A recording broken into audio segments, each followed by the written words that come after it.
ਜੀ ਆਇਆਂ ਨੂੰ ਪਿਆਰੇ ਵਿਦਿਆਰਥੀਓ, ਤੁਹਾਡੀ 8th ਕਲਾਸ ਦੀ ਸਾਇੰਸ ਦੀ ਬੁੱਕ ਦਾ ਚੈਪਟਰ ਨੰਬਰ 2 ਮਾਈਕਰੋ ਆਰਗੈਨਿਜ਼ਮਸ, ਉਹਦੇ ਕੀਵਰਡਸ ਅਤੇ ਨੋਟਸ ਦਾ ਸੈਕਿੰਡ ਪਾਰਟ ਇਸ ਵੀਡੀਓ ਵਿੱਚ ਕਰਨ ਜਾ ਰਹੇ ਹਾਂ। ਪਹਿਲਾ ਪਾਰਟ ਅਸੀਂ ਆਲਰੇਡੀ ਅਪਲੋਡ ਕਰ ਦਿੱਤਾ ਹੈ ਤਿਆਰ ਕਰਕੇ। ਸਵਾਸ ਕਰਦੇ ਹਾਂ ਤੁਸੀਂ ਉਹਨੂੰ ਪੜ੍ਹ ਲਿਆ ਹੋਏਗਾ। ਪਹਿਲੇ ਅਗਰ ਉਹ ਨਹੀਂ ਕੀਤਾ ਤੇ ਪਹਿਲੇ ਪਾਰਟ 1 ਕਰ ਲਵੋ ਪਹਿਲੇ ਅੱਛੀ ਤਰ੍ਹਾਂ, ਤੇ ਫਿਰ ਉਸ ਤੋਂ ਬਾਅਦ ਤੁਸੀਂ ਪਾਰਟ 2 ਸ਼ੁਰੂ ਕਰਨਾ ਹੈ।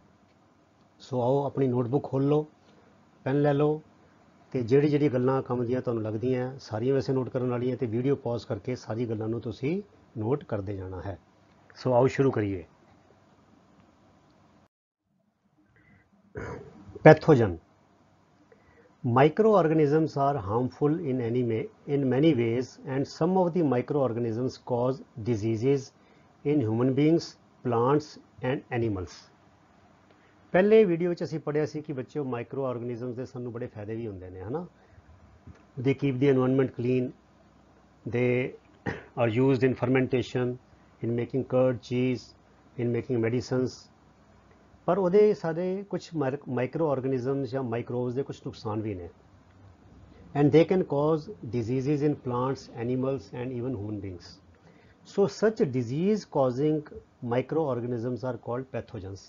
ऐसे माइक्रोब्स, ऐसे माइक्रो ऑर्गेनिजम्स ਜਿਹੜੇ ਬਿਮਾਰੀਆਂ ਫੈਲਾਉਂਦੇ ਨੇ ਉਹਨਾਂ ਨੂੰ ਇੱਕ ਨਾਂ ਦਿੱਤਾ ਜਾਂਦਾ ਸਪੈਸ਼ਲ, ਉਹਨੂੰ ਕਿਹਾ ਜਾਂਦਾ ਪੈਥੋਜਨਸ।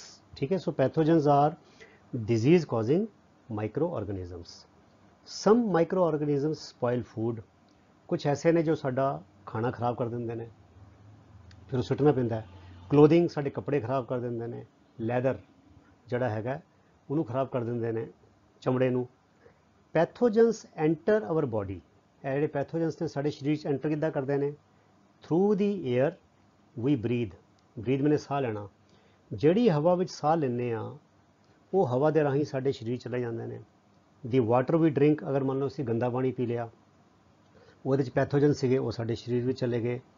ਔਰ ਦਾ ਫੂਡ ਵੀ ਈਟ, ਜਿਹੜਾ ਅਸੀਂ ਖਾਣਾ ਖਾਂਦੇ ਹਾਂ, ਮੰਨ ਲਓ ਗੰਦਾ ਮੰਦਾ ਖਾਣਾ ਖਾ ਲਿਆ, ਬਾਹਰੋਂ ਖਾ ਲਿਆ, ਜਿਹੜਾ ਖੁੱਲ੍ਹੇ 'ਚ ਵੇਚਿਆ ਜਾ ਰਿਹਾ ਸੀਗਾ, ਉੱਤੇ ਮਿੱਟੀ ਘੱਟਾ ਉੜ ਕੇ ਪੈਂਦਾ ਸੀਗਾ, ਉਹ 'ਚ ਪੈਥੋਜਨਸ ਜਿਹੜੇ ਸੀਗੇ they got settled on the food, and when we ate that food the pathogens they found an entry into our bodies. ਠੀਕ ਹੈ।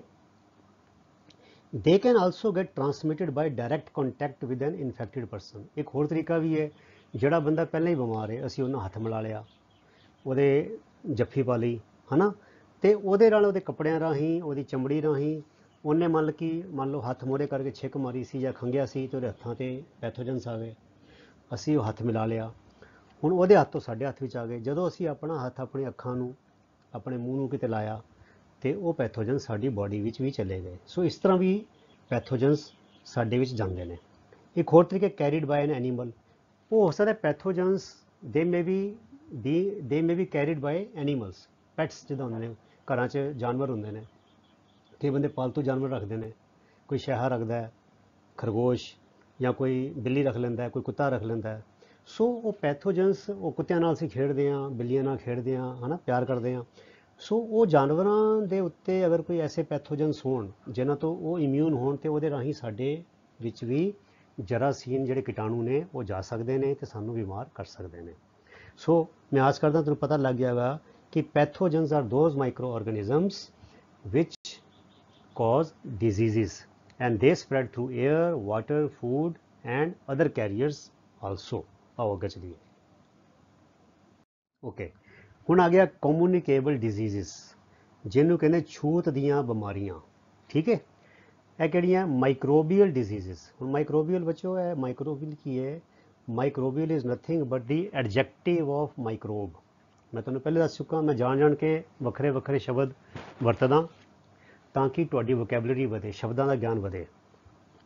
ਪਹਿਲੀ ਗੱਲ ਤਾਂ ਇਹ ਸਮਝ ਲਓ ਕਿ there is no difference between microbe ਔਰ ਮਾਈਕਰੋ ਆਰਗੈਨਿਜ਼ਮਸ, ਇੱਕੋ ਹੀ ਚੀਜ਼ ਹੈ। ਅਤੇ ਮਾਈਕਰੋਬ ਤੋਂ ਵਰਡ ਬਣ ਗਿਆ ਮਾਈਕਰੋਬੀਅਲ, ਅਰਥਾਤ ਇਹ ਮਾਈਕਰੋਬੀਅਲ ਮਾਈਕਰੋਬ ਦਾ ਵਿਸ਼ੇਸ਼ਣ ਹੋ ਗਿਆ, ਉਹਦਾ ਐਡਜੈਕਟਿਵ ਹੋ ਗਿਆ। ਸੋ ਮਾਈਕਰੋਬੀਅਲ ਡਿਜ਼ੀਜ਼ ਦਾ ਮਤਲਬ ਕੀ ਹੋ ਗਿਆ? ਡਿਜ਼ੀਜ਼ਜ਼ ਕਾਜ਼ਡ ਬਾਏ ਮਾਈਕਰੋਬਸ, ਇਹਦਾ ਇਹ ਮਤਲਬ ਹੈ। So microbial diseases that can spread from an infected person to a healthy person through air, water or physical contact are called communicable diseases। ਕਹਿੰਦੇ ਉਹ ਬਿਮਾਰੀਆਂ ਜਿਹੜੀਆਂ ਕੀਟਾਣੂ ਰਾਹੀਂ ਫੈਲਦੀਆਂ ਨੇ ਤੇ ਇੱਕ ਬੰਦੇ ਤੋਂ ਦੂਜੇ ਸਿਹਤਮੰਦ ਬੰਦੇ ਤੱਕ ਫੈਲ ਜਾਣ, ਹਵਾ ਰਾਹੀਂ, ਪਾਣੀ ਰਾਹੀਂ, ਖਾਣੇ ਰਾਹੀਂ ਜਾਂ ਡਾਇਰੈਕਟ ਕੰਟੈਕਟ ਰਾਹੀਂ, ਹੱਥ ਮਿਲਾ ਕੇ, ਜੱਫੀ ਪਾ ਕੇ, ਹੈ ਨਾ। ਜੇ ਉਸ ਤਰ੍ਹਾਂ ਇੱਕ ਬੰਦੇ ਤੋਂ ਦੂਜੇ ਬੰਦੇ ਤੱਕ ਜਿਹੜੀ ਬਿਮਾਰੀ ਫੈਲ ਜਾਂਦੀ ਹੈ ਉਹਨੂੰ ਕਿਹਾ ਜਾਂਦਾ ਹੈ communicable disease. It can be ਕਮਿਊਨੀਕੇਟਡ, ਇੱਕ ਬੰਦੇ ਤੋਂ ਦੂਜੇ ਬੰਦੇ ਤੱਕ ਟਰਾਂਸਫਰ ਹੋ ਜਾਏ, ਉਹਨੂੰ ਨਾਂ ਦਿੱਤਾ ਜਾਂਦਾ ਹੈ ਕਮਿਊਨੀਕੇਬਲ ਡਿਜ਼ੀਜ਼। ਪਾਣੀ ਰਾਹੀਂ, ਖਾਣੇ ਰਾਹੀਂ, ਹਵਾ ਰਾਹੀਂ ਤੇ ਡਾਇਰੈਕਟ ਕੰਟੈਕਟ ਰਾਹੀਂ ਦੇ ਕੈਨ ਬੀ ਸਪਰੈਡ। ਉਹਦੇ ਉਦਾਹਰਨ ਕਿਹੜੇ ਕਿਹੜੇ ਨੇ? ਕੋਲਰਾ, ਇਹ ਅੰਤੜੀਆਂ ਦਾ ਇਨਫੈਕਸ਼ਨ ਹੁੰਦਾ ਹੈ, it is an infection of intestines. Common cold, ਜਿਹੜਾ ਸਾਨੂੰ ਖੰਘ ਜ਼ੁਕਾਮ ਹੋ ਜਾਂਦਾ ਜਦੋਂ ਛਿੱਕਦੇ ਹਾਂ, ਉਹ ਦੂਜਾ ਬੰਦਾ ਲਾਗੇ ਹੁੰਦਾ ਹੈ, ਉਹ ਵੀ ਸਾਹ ਲੈਂਦਾ, ਉਹਨੂੰ ਵੀ ਫੈਲ ਜਾਂਦੀ। ਚਿਕਨ ਪੌਕਸ, ਜਿਹਨੂੰ ਅਸੀਂ ਕਹਿੰਦੇ ਮਾਤਾ ਹੋ ਗਈ, ਠੀਕ ਹੈ। ਟਿਊਬਰਕਲੋਸਿਸ, ਜਿਹਨੂੰ ਕਹਿੰਦੇ TB, ਤਪੇਦਕ ਦੀ ਬਿਮਾਰੀ, ਤਪਦਿਕ ਦੀ ਬਿਮਾਰੀ ਜਿਹੜੀ ਹੁੰਦੀ ਹੈ ਨਾ, ਸਾਹ ਦੀ ਬਿਮਾਰੀ, ਇਹ ਵੀ ਬੈਕਟੀਰੀਆ ਨਾਲ ਫੈਲਦੀ ਹੈ ਤੇ ਇਹ ਵੀ ਛੂਤ ਦੀ ਬਿਮਾਰੀ ਹੈ। And some of the examples of such diseases. ਇਹ ਕੁਛ ਕਮਿਊਨੀਕੇਬਲ ਬਿਮਾਰੀਆਂ ਦੇ ਉਦਾਹਰਣ ਨੇ ਤੇ ਤੁਹਾਨੂੰ ਇਹ ਬੱਚੋ 3-4 ਯਾਦ ਹੋਣੇ ਚਾਹੀਦੇ ਨੇ, 4-5। ਕੋਲਰਾ ਹੋ ਗਿਆ, ਕਾਮਨ ਕੋਲਡ ਹੋ ਗਿਆ, ਚਿਕਨ ਪੌਕਸ ਹੋ ਗਿਆ ਤੇ ਟਿਊਬਰਕਲੋਸਿਸ ਹੋ ਗਿਆ, ਠੀਕ ਹੈ ਬੱਚਿਓ। ਸੋ ਤੁਸੀਂ ਯਾਦ ਰੱਖ ਲਓ, ਦੇਖੋ 3 C ਹੈਗੇ ਨੇ, ਫਿਰ T ਹੈਗਾ, ਕੋਲਰਾ C, common cold C, chicken pox C ਤੇ ਟਿਊਬਰਕਲੋਸਿਸ। ਤੁਸੀਂ ਯਾਦ ਰੱਖ ਲਓ, 3-4 ਯਾਦ ਰੱਖ ਲਓ, ਕਿਉਂਕਿ ਆ ਸਕਦਾ give 2 examples of communicable diseases. ਇੱਦਾਂ ਦਾ ਛੋਟਾ ਮੋਟਾ ਸਵਾਲ 1 ਨੰਬਰ ਦਾ ਆ ਸਕਦਾ ਹੈ, ਠੀਕ ਹੈ। ਆਓ ਅੱਗੇ ਚਲੀਏ। Okay, when a person suffering from common cold sneezes, sneeze मैंने छिक, to sneeze मैंने छिक मारनी, sneezes मैंने छिक मारदा है। ਜਦੋਂ ਕੋਈ ਬੰਦਾ ਜਿਹੜਾ ਕਿ ਠੰਡ ਜ਼ੁਕਾਮ ਤੋਂ ਪੀੜਤ ਹੈ ਉਹ ਜਦ ਛਿੱਕ ਮਾਰਦਾ ਹੈ, ਫਾਈਨ ਡ੍ਰੌਪਲੇਟਸ, ਡ੍ਰੌਪ ਮੈਨੇ ਬੂੰਦ, ਡ੍ਰੌਪਲੇਟ ਮੈਨੇ ਛੋਟੀ ਬੂੰਦ ਤੇ ਫਾਈਨ ਡ੍ਰੌਪਲੇਟ ਮੈਨੇ ਬਹੁਤ ਛੋਟੀਆਂ ਬਰੀਕ ਬੂੰਦਾਂ, ਬਹੁਤ ਬਰੀਕ। Fine droplets of moisture, moisture ਮੈਨੇ ਗਿੱਲੇਪਨ ਦੀਆਂ, ਉਹਦੇ ਸਾਹ ਵਿੱਚ ਜਿਹੜਾ ਥੁੱਕ ਹੈਗਾ, ਬਹੁਤ ਬਰੀਕ, ਜਿਹੜੀਆਂ ਨਜ਼ਰ ਨਹੀਂ ਆਉਂਦੀਆਂ। Carrying thousands of viruses are spread in the air, ਉਹ ਬਹੁਤ ਬਰੀਕ ਥੁੱਕ ਦੀਆਂ ਬੂੰਦਾਂ ਰਾਹੀਂ ਹਜ਼ਾਰਾਂ ਲੱਖੋਂ ਵਾਇਰਸ ਜਿਹੜੇ ਨੇ ਉਹ ਹਵਾ ਦੇ ਵਿੱਚ ਫੈਲਾ ਦਿੱਤੇ ਜਾਂਦੇ ਨੇ ਜਦੋਂ ਬੰਦਾ ਛਿੱਕ ਮਾਰਦਾ। The virus may enter the body of a healthy person while breathing and cause infection. ਹੁਣ ਉਹ ਲਾਗੇ ਛਾਗੇ 1-2 ਮੀਟਰ ਦੇ ਘੇਰੇ 'ਚ ਕੋਈ ਬੰਦਾ ਹੋਵੇ, ਤਾਂ ਹੀ ਕਹਿੰਦੇ ਭੀੜੇ ਇਲਾਕੇ 'ਚ ਬੰਦੇ ਨੂੰ ਨਹੀਂ ਜਾਣਾ ਚਾਹੀਦਾ ਜਿਹੜਾ ਬੰਦਾ ਬਿਮਾਰ ਹੋ ਜਾਂਦਾ ਹੈ। ਉਹ ਜਿਹੜੇ ਛਿੱਕ ਮਾਰਦਾ ਉਹਦੇ ਲਾਗੇ ਛਾਗੇ ਬੱਸ ਦੀ ਭੀੜ ਵਿੱਚ, ਮੈਟਰੋ ਦੀ ਭੀੜ ਵਿੱਚ, ਮੇਲੇ ਦੀ ਭੀੜ ਵਿੱਚ ਇੱਕ ਦੂਜੇ ਰਾਹੀਂ ਫਿਰ ਜਿਹੜੇ ਵਾਇਰਸ ਨੇ ਉਹ ਫੈਲ ਜਾਂਦੇ ਨੇ।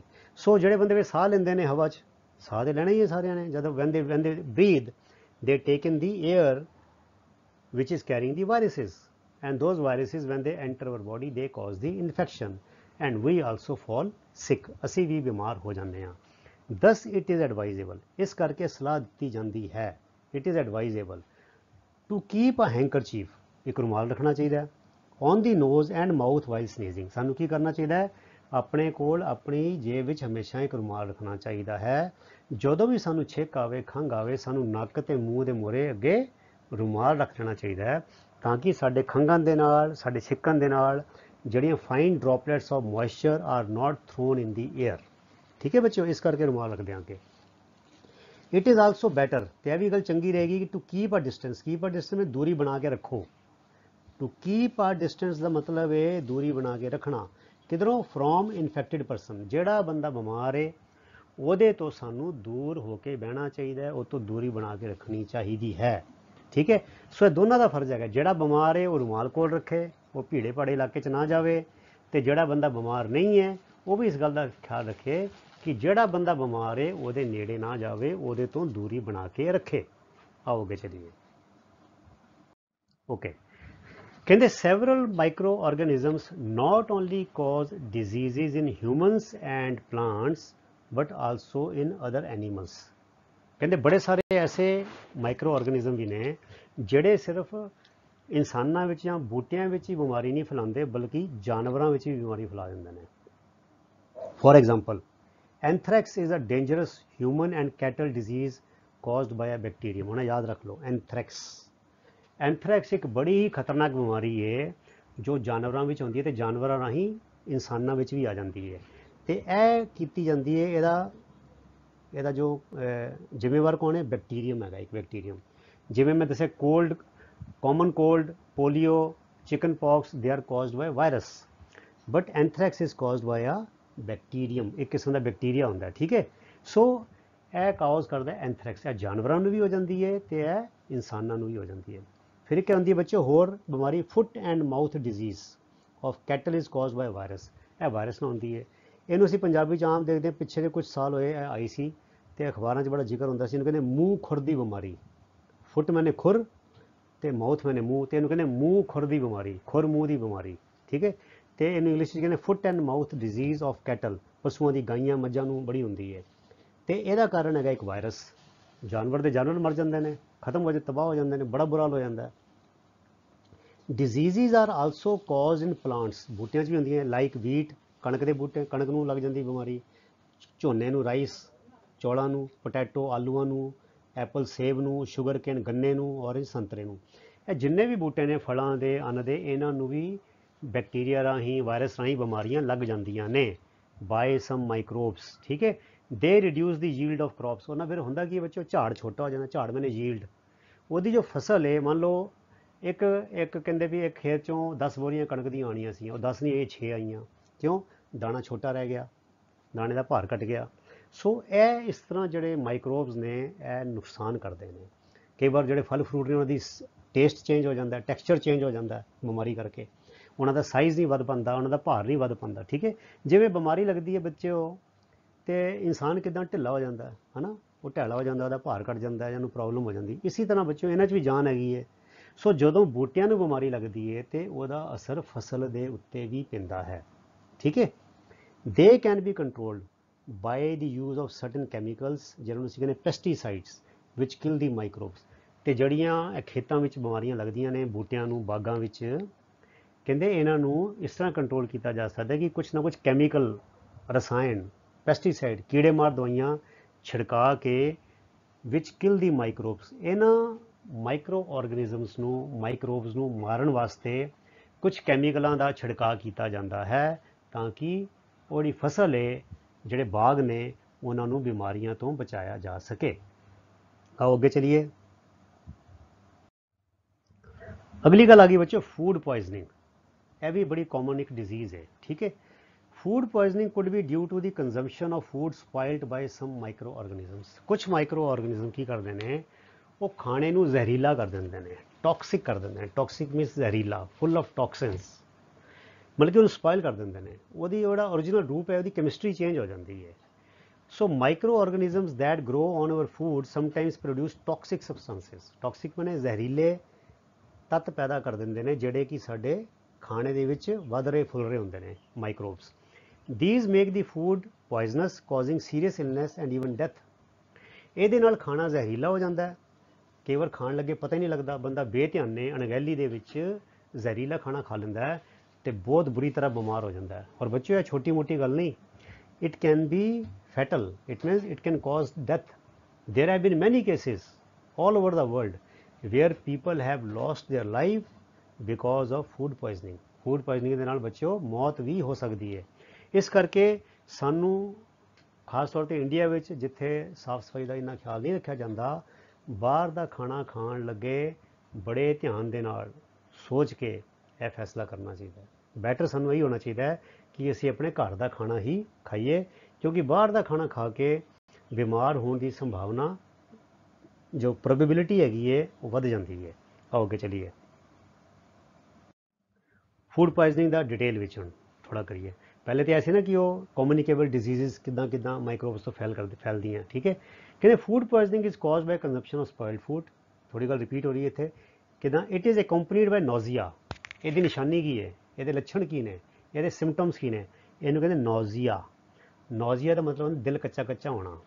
ਆਮ ਤੌਰ 'ਤੇ ਬੰਦਾ ਕਹਿੰਦਾ ਮੇਰਾ ਦਿਲ ਕੱਚਾ ਕੱਚਾ ਹੋ ਰਿਹਾ ਹੈ, ਤੇ ਇਹਨੂੰ ਇੰਗਲਿਸ਼ ਵਿੱਚ ਕਿੱਦਾਂ ਕਹਾਂਗੇ?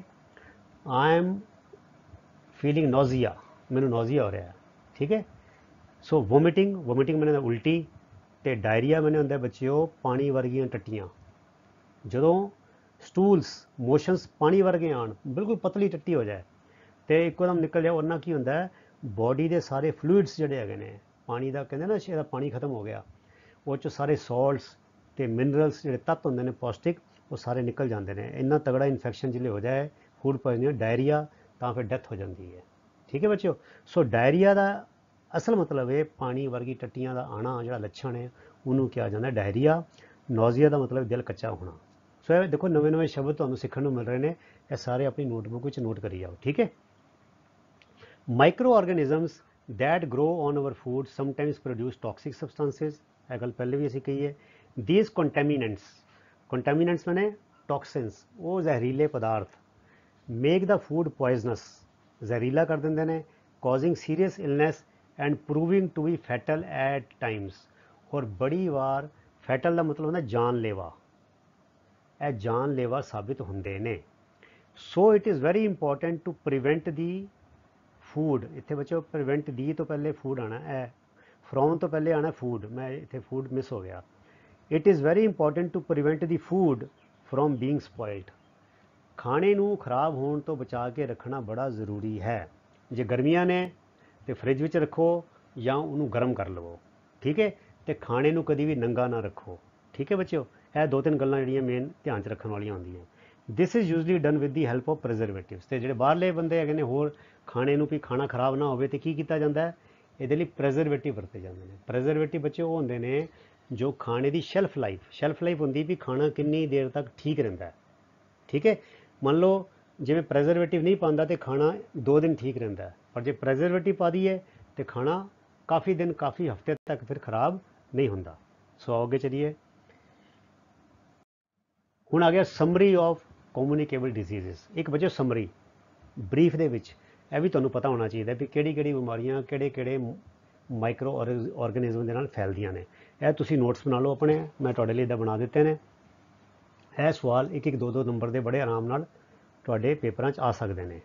ਡਿਜ਼ੀਜ਼ਜ਼ ਕਾਜ਼ਡ ਬਾਈ ਬੈਕਟੀਰੀਆ। ਹੁਣ ਬੱਚੋ ਤੁਸੀਂ ਯਾਦ ਰੱਖ ਲਓ ਬੈਕਟੀਰੀਆ, ਇਹ ਮੈਂ ਬਣਾਇਆ TTC, ਤੁਸੀਂ ਯਾਦ ਰੱਖ ਲਓ TTC, ਟਰੈਵਲਿੰਗ ਟਿਕਟ ਚੈਕਰ। ਠੀਕ ਹੈ। Travelling ticket checkers TTC। B for bacteria, B for ਭੂਆ। ਕਹ ਲਓ ਕਹਿੰਦੇ ਮੈਂ ਭੂਆ ਤੇ ਚੱਲਾਂ ਗੱਡੀ ਤੇ, ਦਿਮਾਗ 'ਚ ਇੱਦਾਂ ਬਿਠਾਓ ਮੈਂ ਆਪਣੀ ਭੂਆ ਤੇ ਗੱਡੀ ਚੱਲਾਂ ਤੇ ਗੱਡੀ ਤੇ ਕੀ ਆ ਗਿਆ TTC ਟਿਕਟ ਚੈੱਕ ਕਰਨ ਆਇਆ। ਸੋ B ਫॉर ਭੂਆ ਬੱਬਾ ਹੈ ਨਾ, BHUA ਭੂਆ, ਤੇ B ਫॉर ਬੈਕਟੀਰੀਆ। ਤੇ ਬੈਕਟੀਰੀਆ ਕਿਹੜੀਆਂ ਬਿਮਾਰੀਆਂ, 3 ਐਗਜ਼ਾਮਪਲ ਤੁਹਾਨੂੰ ਦੇ ਦਿੱਤੇ, ਟਿਊਬਰਕਲੋਸਿਸ, ਟਾਈਫਾਇਡ, ਕੋਲਰਾ। ਇਹ ਯਾਦ ਰੱਖ ਲੈਣਾ। B ਫॉर ਬੈਕਟੀਰੀਆ ਭੂਆ ਦੇ ਚੱਲਾ ਸੀ ਗੱਡੀ 'ਚ, TTC ਆਇਆ travelling ticket checker. So T for tuberculosis, T for typhoid and C for cholera. ਠੀਕ ਹੈ ਬੱਚਿਓ। ਟਾਈਫਾਇਡ ਵੀ ਅੰਤੜੀਆਂ ਦਾ, ਪੇਟ ਦਾ ਇਨਫੈਕਸ਼ਨ ਹੁੰਦਾ ਹੈ, ਕੋਲਰਾ ਵੀ ਅੰਤੜੀਆਂ ਦਾ ਇਨਫੈਕਸ਼ਨ ਹੁੰਦਾ ਹੈ, ਟਿਊਬਰਕਲੋਸਿਸ ਇਨਫੈਕਸ਼ਨ ਹੁੰਦਾ ਹੈ, ਕਿਤੇ ਵੀ ਹੋ ਸਕਦਾ ਹੈ, ਹੱਡੀਆਂ 'ਚ ਵੀ ਹੋ ਸਕਦਾ ਹੈ, ਬ੍ਰੇਨ 'ਚ ਵੀ ਹੋ ਸਕਦਾ ਹੈ, ਯੂਟਰਸ ਵੀ ਬੱਚੇਦਾਨੀ 'ਚ ਵੀ ਹੋ ਸਕਦਾ ਹੈ, ਪਰ ਆਮ ਤੌਰ ਤੇ ਫੇਫੜਿਆਂ ਵਿੱਚ ਜ਼ਿਆਦਾ ਹੁੰਦਾ ਹੈ। ਸੋ ਇਹ ਤੁਸੀਂ 3 ਬਿਮਾਰੀਆਂ ਨੂੰ ਚੰਗੀ ਤਰ੍ਹਾਂ ਯਾਦ ਕਰ ਲਓ ਨਾਮ। 3 diseases caused by bacteria, tuberculosis, typhoid, cholera। ਇਹ ਬੜੇ ਆਰਾਮ ਨਾਲ ਇੱਕ ਅੱਧਾ ਛੋਟਾ ਮੋਟਾ ਸਵਾਲ ਆ ਸਕਦਾ ਕਿ ਨੇਮ any 2 diseases caused by bacteria। ਠੀਕ ਹੈ। diseases caused by viruses। ਹੁਣ ਵਾਇਰਸ ਬੱਚੇ ਸਭ ਤੋਂ ਛੋਟਾ ਹੈ, ਮੈਂ ਦੱਸਿਆ ਤੁਹਾਨੂੰ ਸਭ ਮਾਈਕਰੋਸਕੋਪਿਕ ਤੋਂ ਵੀ ਛੋਟਾ ਹੈ, ਤੇ ਹੈਗਾ ਚੈਂਪੀਅਨ। ਤੇ ਇਹ ਤੁਸੀਂ ਯਾਦ ਰੱਖੋ ਚੈਂਪ, CHMP ਤੇ ਅੱਗੇ D, ਚੈਂਪਡ। ਇਹ ਵੱਡਾ ਚੈਂਪ ਹੈਗਾ, ਚੈਂਪੀਅਨ ਹੈਗਾ। ਸੋ C ਤੋਂ ਚਿਕਨ ਪੌਕਸ, H ਤੋਂ ਹੈਪਾਟਾਈਟਿਸ। ਹੈਪਾਟਾਈਟਿਸ ਕੀ ਹੁੰਦਾ ਬੱਚਿਓ, ਹੈਪਾਟਾਈਟਿਸ ਹੁੰਦਾ ਹੈ liver the infection, inflammation of liver. ਜਦੋਂ ਕਲੇਜੇ ਦੇ ਵਿੱਚ, ਕਾਲਜੇ ਦੇ ਵਿੱਚ ਕੁਝ ਹੋ ਜਾਏ ਇਨਫੈਕਸ਼ਨ, ਉਹਨੂੰ ਕਿਹਾ ਜਾਂਦਾ ਹੈਪਾਟਾਈਟਿਸ, ਜਿਹਨਾਂ ਜੌਂਡਿਸ ਹੋ ਜਾਂਦਾ, ਪੀਲੀਆ ਜਿਹੜਾ ਹੁੰਦਾ। ਹੈਪਾਟਾਈਟਿਸ ਦੀ ਕਈ ਵੈਰਾਈਟੀਆਂ A B C D E ਦਾ ਹੈਗੇ ਨੇ ਵੱਖਰੇ ਵੱਖਰੇ। ਠੀਕ ਹੈ। ਮੀਜ਼ਲਸ, ਇਹ ਵੀ ਬੱਚਿਓ ਇੱਕ ਇਨਫੈਕਸ਼ਨ ਹੈ, ਵਾਇਰਸ ਦੇ ਨਾਲ ਹੁੰਦਾ ਹੈ। ਇਹਦੇ ਨਾਲ ਕਹਿੰਦੇ ਜਿਹੜੇ ਸਾਡੇ ਸਲਾਈਵਰੀ ਗਲੈਂਡ ਹੁੰਦੇ ਨੇ, ਸਲਾਈਵਰੀ ਗਲੈਂਡ ਬੱਚੇ ਉਹ ਹੁੰਦੇ ਨੇ, ਉਹ ਗ੍ਰੰਥੀਆਂ ਹੁੰਦੀਆਂ ਸਾਡੇ ਕੰਨ ਦੇ ਥੱਲੇ ਤੇ ਮੋਹਰੇ, ਜਿੱਥੇ ਸਾਡਾ ਜਬਾੜਾ ਖਤਮ ਹੁੰਦਾ ਹੈ, ਕੰਨ ਦੇ ਥੱਲੇ ਆ ਕੇ ਤੇ ਥੋੜਾ ਮੋਹਰੇ ਆ ਜਾਓ, ਅੱਗੇ ਆ ਜਾਓ। ਠੀਕ ਹੈ। ਤੇ ਉੱਥੇ ਸਾਡੇ ਗਲੈਂਡ ਹੁੰਦੇ ਨੇ ਸਾਡੇ ਮੂੰਹ ਦੇ ਅੰਦਰ, ਜਿਹਦੇ ਰਾਹੀਂ ਲਾਰ ਨਿਕਲਦੀ। ਲਾਰ, ਜਦੋਂ ਅਸੀਂ ਕੋਈ ਖਾਣ ਦੀ ਚੀਜ਼ ਸਵਾਦਲੀ ਦਾ ਖਿਆਲ ਆਵੇ, ਗੱਲ ਹੋਵੇ ਤੇ ਮੂੰਹ 'ਚ ਪਾਣੀ ਆ ਜਾਂਦਾ ਨਾ, ਉਹ ਪਾਣੀ ਕਿੱਧਰੋਂ ਆਉਂਦਾ ਹੈ, ਉਹ ਪਾਣੀ ਆਉਂਦਾ ਬੱਚਿਓ ਸਲਾਈਵਰੀ ਗਲੈਂਡਸ ਵਿੱਚੋਂ, ਇਹਨੂੰ ਕਹਿੰਦੇ ਪੈਰੋਟਿਡ ਗਲੈਂਡਸ। ਤੇ ਇਹਦਾ ਇਨਫੈਕਸ਼ਨ ਹੋ ਜਾਂਦਾ, ਇਹਨੂੰ ਕਹਿੰਦੇ ਨੇ ਮੀਜ਼ਲਸ। ਇਹ ਬਿਮਾਰੀ ਹੈ ਮੀਜ਼ਲਸ। ਇਹ 'ਚ ਗ੍ਰੰਥੀਆਂ ਜਿਹੜੀਆਂ ਨੇ ਸਲਾਈਵਰੀ ਗਲੈਂਡ ਸੁੱਜ ਜਾਂਦੇ ਨੇ। ਠੀਕ ਹੈ ਬੱਚਿਓ। ਸੋ ਇਹ ਬਚਪਨ ਵਿੱਚ ਜ਼ਿਆਦਾ ਹੁੰਦੀ ਹੈ ਤੇ ਇਹਨਾਂ ਬਹੁਤ ਤਗੜਾ ਬੁਖਾਰ ਵੀ ਹੋ ਜਾਂਦਾ ਹੈ। ਸੋ ਇਹ ਵੀ ਵਾਇਰਸ ਨਾਲ ਹੁੰਦੀ ਹੈ। ਪੋਲੀਓ, ਇਹ ਜਿਹੜੇ ਸਾਡੇ ਦਿਮਾਗ ਦੇ ਸੈੱਲ ਹੈਗੇ ਨੇ, ਨਰਵ ਸੈਲਸ, ਇਹਦਾ ਇਨਫੈਕਸ਼ਨ ਹੋ ਜਾਂਦਾ ਹੈ। ਠੀਕ ਹੈ, ਪੋਲੀਓ ਇਹ ਹੁਣ ਖਤਮ ਕਰ ਦਿੱਤੀ। ਤੁਸੀਂ ਯਾਦ ਕਰੋ ਇੰਡੀਆ 'ਚ ਵੀ ਬੜੀ ਦੇਰ ਚੱਲਿਆ ਪੋਲੀਓ ਡ੍ਰੌਪਸ ਪਾਓ, ਪੋਲੀਓ ਡ੍ਰੌਪਸ ਪਿਲਾਓ, ਪੋਲੀਓ ਡ੍ਰੌਪਸ ਪਿਲਾਓ। ਕਿਉਂ? ਤਾਂ ਕਿ ਪੋਲੀਓ ਦਾ ਖਾਤਮਾ ਕੀਤਾ ਜਾ ਸਕੇ। ਠੀਕ ਹੈ, ਇਹ ਹੈਗਾ ਡੇਂਗੂ, ਇਹਨੂੰ ਡੇਂਗੂ ਨਹੀਂ ਬੋਲਣਾ ਬਟ ਡੇਂਗੀ। ਆਮ ਤੌਰ 'ਤੇ ਹੁਣ ਅਸੀਂ ਇਹਨੂੰ ਡੇਂਗੂ ਬੋਲ ਦਿੰਦੇ ਹਾਂ, ਪਰ ਜਿਹੜਾ ਇਹਦਾ ਉਚਾਰਨ ਸਹੀ ਉਚਾਰਨ ਹੈਗਾ ਉਹ ਹੈਗਾ ਡੇਂਗੀ। ਤੇ ਇਹ ਬੱਚਿਓ ਬੁਖਾਰ ਹੈਗਾ, ਇਹ ਵੀ ਵਾਇਰਸ ਦੇ ਨਾਲ ਹੀ ਫੈਲਦਾ ਹੈ। ਤੇ ਤੁਸੀਂ ਇਹ ਯਾਦ ਰੱਖ ਲਓ ਚੈਂਪਡ। ਸੋ ਤੁਹਾਡੇ ਕਿੰਨੇ ਆ ਗਏ? ਕਿੰਨੀਆਂ ਬਿਮਾਰੀਆਂ? 1 2 3 4 5 ਬਿਮਾਰੀਆਂ ਤੁਸੀਂ ਚੈਂਪਡ ਦੇ ਨਾਲ ਯਾਦ ਕਰ ਦੋਗੇ, ਵਾਇਰਸ ਦੇ ਨਾਲ। ਸੋ ਆਓ ਰਿਪੀਟ ਕਰ ਲਈਏ। 5 diseases caused by viruses are chicken pox, ਹੈਪਾਟਾਈਟਿਸ ਤੇ ਫਿਰ ਆ ਗਿਆ ਮੀਜ਼ਲਸ, ਫਿਰ ਹੈਗਾ ਪੋਲੀਓ ਤੇ ਫਿਰ ਆ ਗਿਆ ਤੁਹਾਡਾ ਡੇਂਗੀ। ਠੀਕ ਹੈ, ਇਹ ਵਾਇਰਸ ਵਾਲੀ ਬਿਮਾਰੀਆਂ ਹੋਈਆਂ। ਤੇ ਪ੍ਰੋਟੋਜ਼ੋਆ ਵਾਲੀ ਬਿਮਾਰੀ ਆ ਗਈ ਮਲੇਰੀਆ। ਤੇ ਇੱਕ ਹੋਰ ਲਿਖ ਲਓ ਇੱਥੇ ਡਿਸੈਂਟਰੀ, ਇਹ ਮੈਂ ਪਹਿਲੇ ਵੀਡੀਓ ਵਿੱਚ ਦੱਸ ਚੁੱਕਾ। ਠੀਕ ਹੈ, ਡਿਸੈਂਟਰੀ ਵੀ ਬੱਚਿਓ ਇਨਫੈਕਸ਼ਨ ਹੁੰਦਾ ਪੇਟ ਦਾ। ਠੀਕ ਹੈ, ਸੋ ਇਹ ਜਿਹੜਾ ਹੈ ਇਹ ਮਲੇਰੀਆ ਜਿਹੜਾ ਹੈ ਇਹ it is caused by a protozoa. Malaria ਤੁਸੀਂ ਚੁੱਪ ਕਰੋ ਯਾਦ ਰੱਖ ਲਓ, ਤੇ ਬੜਾ ਇਹਨੂੰ ਯਾਦ ਕਰੋ PM, ਪ੍ਰਾਈਮ ਮਿਨਿਸਟਰ। ਕਿੰਨਾ ਸੌਖਾ ਹੈ, P for protozoa, M for malaria. So prime minister ਇਹਦਾ ਯਾਦ ਰੱਖ ਲਓ। ਸੋ ਬੈਕਟੀਰੀਆ, ਵਾਇਰਸ ਤੇ ਤੁਹਾਡੀ ਇਹ ਪ੍ਰੋਟੋਜ਼ੋਆ ਦੀਆਂ ਬਿਮਾਰੀਆਂ ਦੇ ਨਾਂ ਤੁਸੀਂ ਇਹ ਯਾਦ ਰੱਖਣੇ ਨੇ, ਕਿਉਂਕਿ ਇਹਦਾ ਅੱਧੇ ਨੰਬਰ ਦਾ 1 ਨੰਬਰ ਦਾ ਫਿਲ ਇਨ ਦੀ ਬਲੈਂਕਸ ਜਾਂ ਕਹਿਣਗੇ 2 ਸ਼ਬਦ ਲਿਖੋ, 2 ਕੋਈ ਵੀ ਬਿਮਾਰੀਆਂ ਦੱਸੋ, ਇਹ ਸਵਾਲ ਆ ਸਕਦਾ ਹੈ। ਠੀਕ ਹੈ, ਆਓਗੇ ਚਲੀਏ। ਓਕੇ, ਸਮ ਪਲਾਂਟ ਡਿਜ਼ੀਜ਼ਜ਼। ਹੁਣ ਇੱਕ ਨਾਂ ਜਿਹੜਾ ਹੈ ਇਹ ਜਿਹੜੀ ਫਸਲਾਂ ਦੀ ਬਿਮਾਰੀਆਂ ਨੇ ਇਹਨੂੰ ਵੀ ਯਾਦ ਕਰ ਲਓ। ਹੈਗੀ ਸਿਟਰਸ ਕੈਂਕਰ। ਸਿਟਰਸ ਹੁੰਦਾ ਬੱਚੇ ਜਿਹੜੇ ਹੈ ਸੰਤਰਾ, ਮੌਸਮੀ, ਜਿਹੜੇ ਫਰੂਟ ਨੇ ਇਹ ਉਹਦੇ ਨਾਲ ਜੁੜੀ ਬਿਮਾਰੀ ਹੈ। ਸਿਟਰਸ ਕੈਂਕਰ ਸਪਰੈਡ ਬਾਈ ਬੈਕਟੀਰੀਆ ਥਰੂ ਏਅਰ, ਇਹ ਬੈਕਟੀਰੀਆ ਨਾਲ ਬਿਮਾਰੀ ਹੁੰਦੀ ਹੈ। ਰਸਟ ਆਫ ਵੀਟ, ਇਹ ਕਣਕ ਦੀ ਬਿਮਾਰੀ ਹੈ। It is spread by fungi through air and seeds, ਬੀਜਾਂ ਰਾਹੀਂ ਵੀ ਆਉਂਦੀ ਹੈ ਤੇ ਹਵਾ ਰਾਹੀਂ ਵੀ ਆਉਂਦੀ ਹੈ। ਤੇ ਇਹ ਹੁੰਦੀ ਫੰਗਾਈ ਦੇ ਨਾਲ, ਫੰਗਸ ਦੇ ਨਾਲ ਸਪਰੈਡ ਕਰਦੀ ਹੈ। ਤੇ ਯੈਲੋ ਵੇਨ ਮੋਸੈਕ ਆਫ ਓਕਰਾ ਹੁੰਦਾ ਭਿੰਡੀ, ਇਹਨੂੰ ਲੇਡੀ ਫਿੰਗਰ ਵੀ ਕਹਿ ਦਿੰਦੇ ਹਾਂ ਆਪਾਂ। ਠੀਕ ਹੈ, ਸੋ ਓਕਰਾ ਦੇ ਨਾਲ ਬਿਮਾਰੀ ਜੁੜੀ ਹੋਈ ਹੈ, ਉਹਨੂੰ ਕਹਿੰਦੇ yellow vein mosaic, spread by virus through insect. ਇੱਕ ਕੀੜੇ ਰਾਹੀਂ, ਸੁੰਡੀ ਰਾਹੀਂ ਇਹ ਫੈਲਾਈ ਜਾਂਦੀ ਹੈ ਤੇ ਮੇਨ ਇਹਦਾ ਕਾਰਨ ਹੁੰਦਾ ਇੱਕ ਵਾਇਰਸ ਹੁੰਦਾ ਹੈ।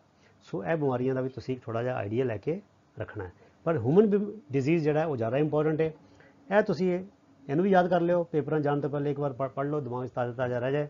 ਬਾਕੀ ਹਿਊਮਨ ਡਿਜ਼ੀਜ਼ ਦੀ ਬਿਮਾਰੀਆਂ ਤੇ ਸਾਡੀ ਰੋਜ਼ਮਰਰਾ ਦੀ ਲਾਈਫ 'ਚ ਸਾਨੂੰ ਵੀ ਆਪਣੀ ਸਿਹਤ ਨੂੰ ਵਧੀਆ ਰੱਖਣ ਲਈ ਤੇ ਇਹਨਾਂ ਬਿਮਾਰੀਆਂ ਤੋਂ ਬਚਣ ਲਈ ਸਾਨੂੰ ਪਤਾ ਹੋਣਾ ਚਾਹੀਦਾ, ਇਹਦੇ ਬਾਰੇ ਜਾਣਕਾਰੀ ਹੋਣੀ ਚਾਹੀਦੀ ਹੈ। ਹੁਣ ਅਗਲੀ ਗੱਲ ਆ ਗਈ ਬੱਚੋ ਕੈਰੀਅਰ। ਹੁਣ ਕੈਰੀਅਰ ਵਰਡ ਬੱਚੋ ਇਹ ਅੰਗਰੇਜ਼ੀ ਦਾ ਬੜਾ ਕਾਮਨ ਵਰਡ ਹੈ। Anything which carries is a carrier. ਠੀਕ ਹੈ, ਹੁਣ ਜਿਹੜਾ ਟਰੱਕ ਕੋਈ ਲੈ ਕੇ ਜਾ ਰਿਹਾ ਸਮਾਨ, so truck is a carrier. Bus passenger ਲੈ ਕੇ ਜਾ ਰਹੀ ਹੈ, bus is a carrier of passengers. ਹਵਾਈ ਜਹਾਜ਼ ਬੰਦੇ ਲੈ ਕੇ ਜਾ ਰਿਹਾ, so aeroplane is also a carrier of passengers. Aeroplane ਕੋਈ ਕਾਰਗੋ ਲੈ ਕੇ ਜਾ ਰਿਹਾ, ਸਮਾਨ ਲੈ ਕੇ ਜਾ ਰਿਹਾ, it's aeroplane is a carrier. ਹੁਣ ਮੈਂ ਸ਼ਿਪ 'ਤੇ ਕੰਮ ਕੀਤਾ ਹੈ, ਅਸੀਂ ਸ਼ਿਪ ਨੂੰ ਕੈਰੀਅਰ ਵੀ ਕਹਿੰਦੇ ਹਾਂ। Why we say carrier? Because it carries the cargo. ਇਹ ਕਾਰਗੋ ਮਾਲ ਢੋ ਕੇ ਜਾਂਦਾ ਹੈ ਲੈ ਕੇ ਇੱਕ ਦੇਸ਼ ਤੋਂ ਦੂਜੇ ਦੇਸ਼, ਇਸ ਕਰਕੇ ਅਸੀਂ ਸ਼ਿਪ ਨੂੰ ਕੈਰੀਅਰ ਵੀ ਕਹਿੰਦੇ ਹਾਂ। ਠੀਕ ਹੈ ਬੱਚੋ, ਸੋ ਕੈਰੀਅਰ ਇੱਥੇ ਕੀ ਹੈ?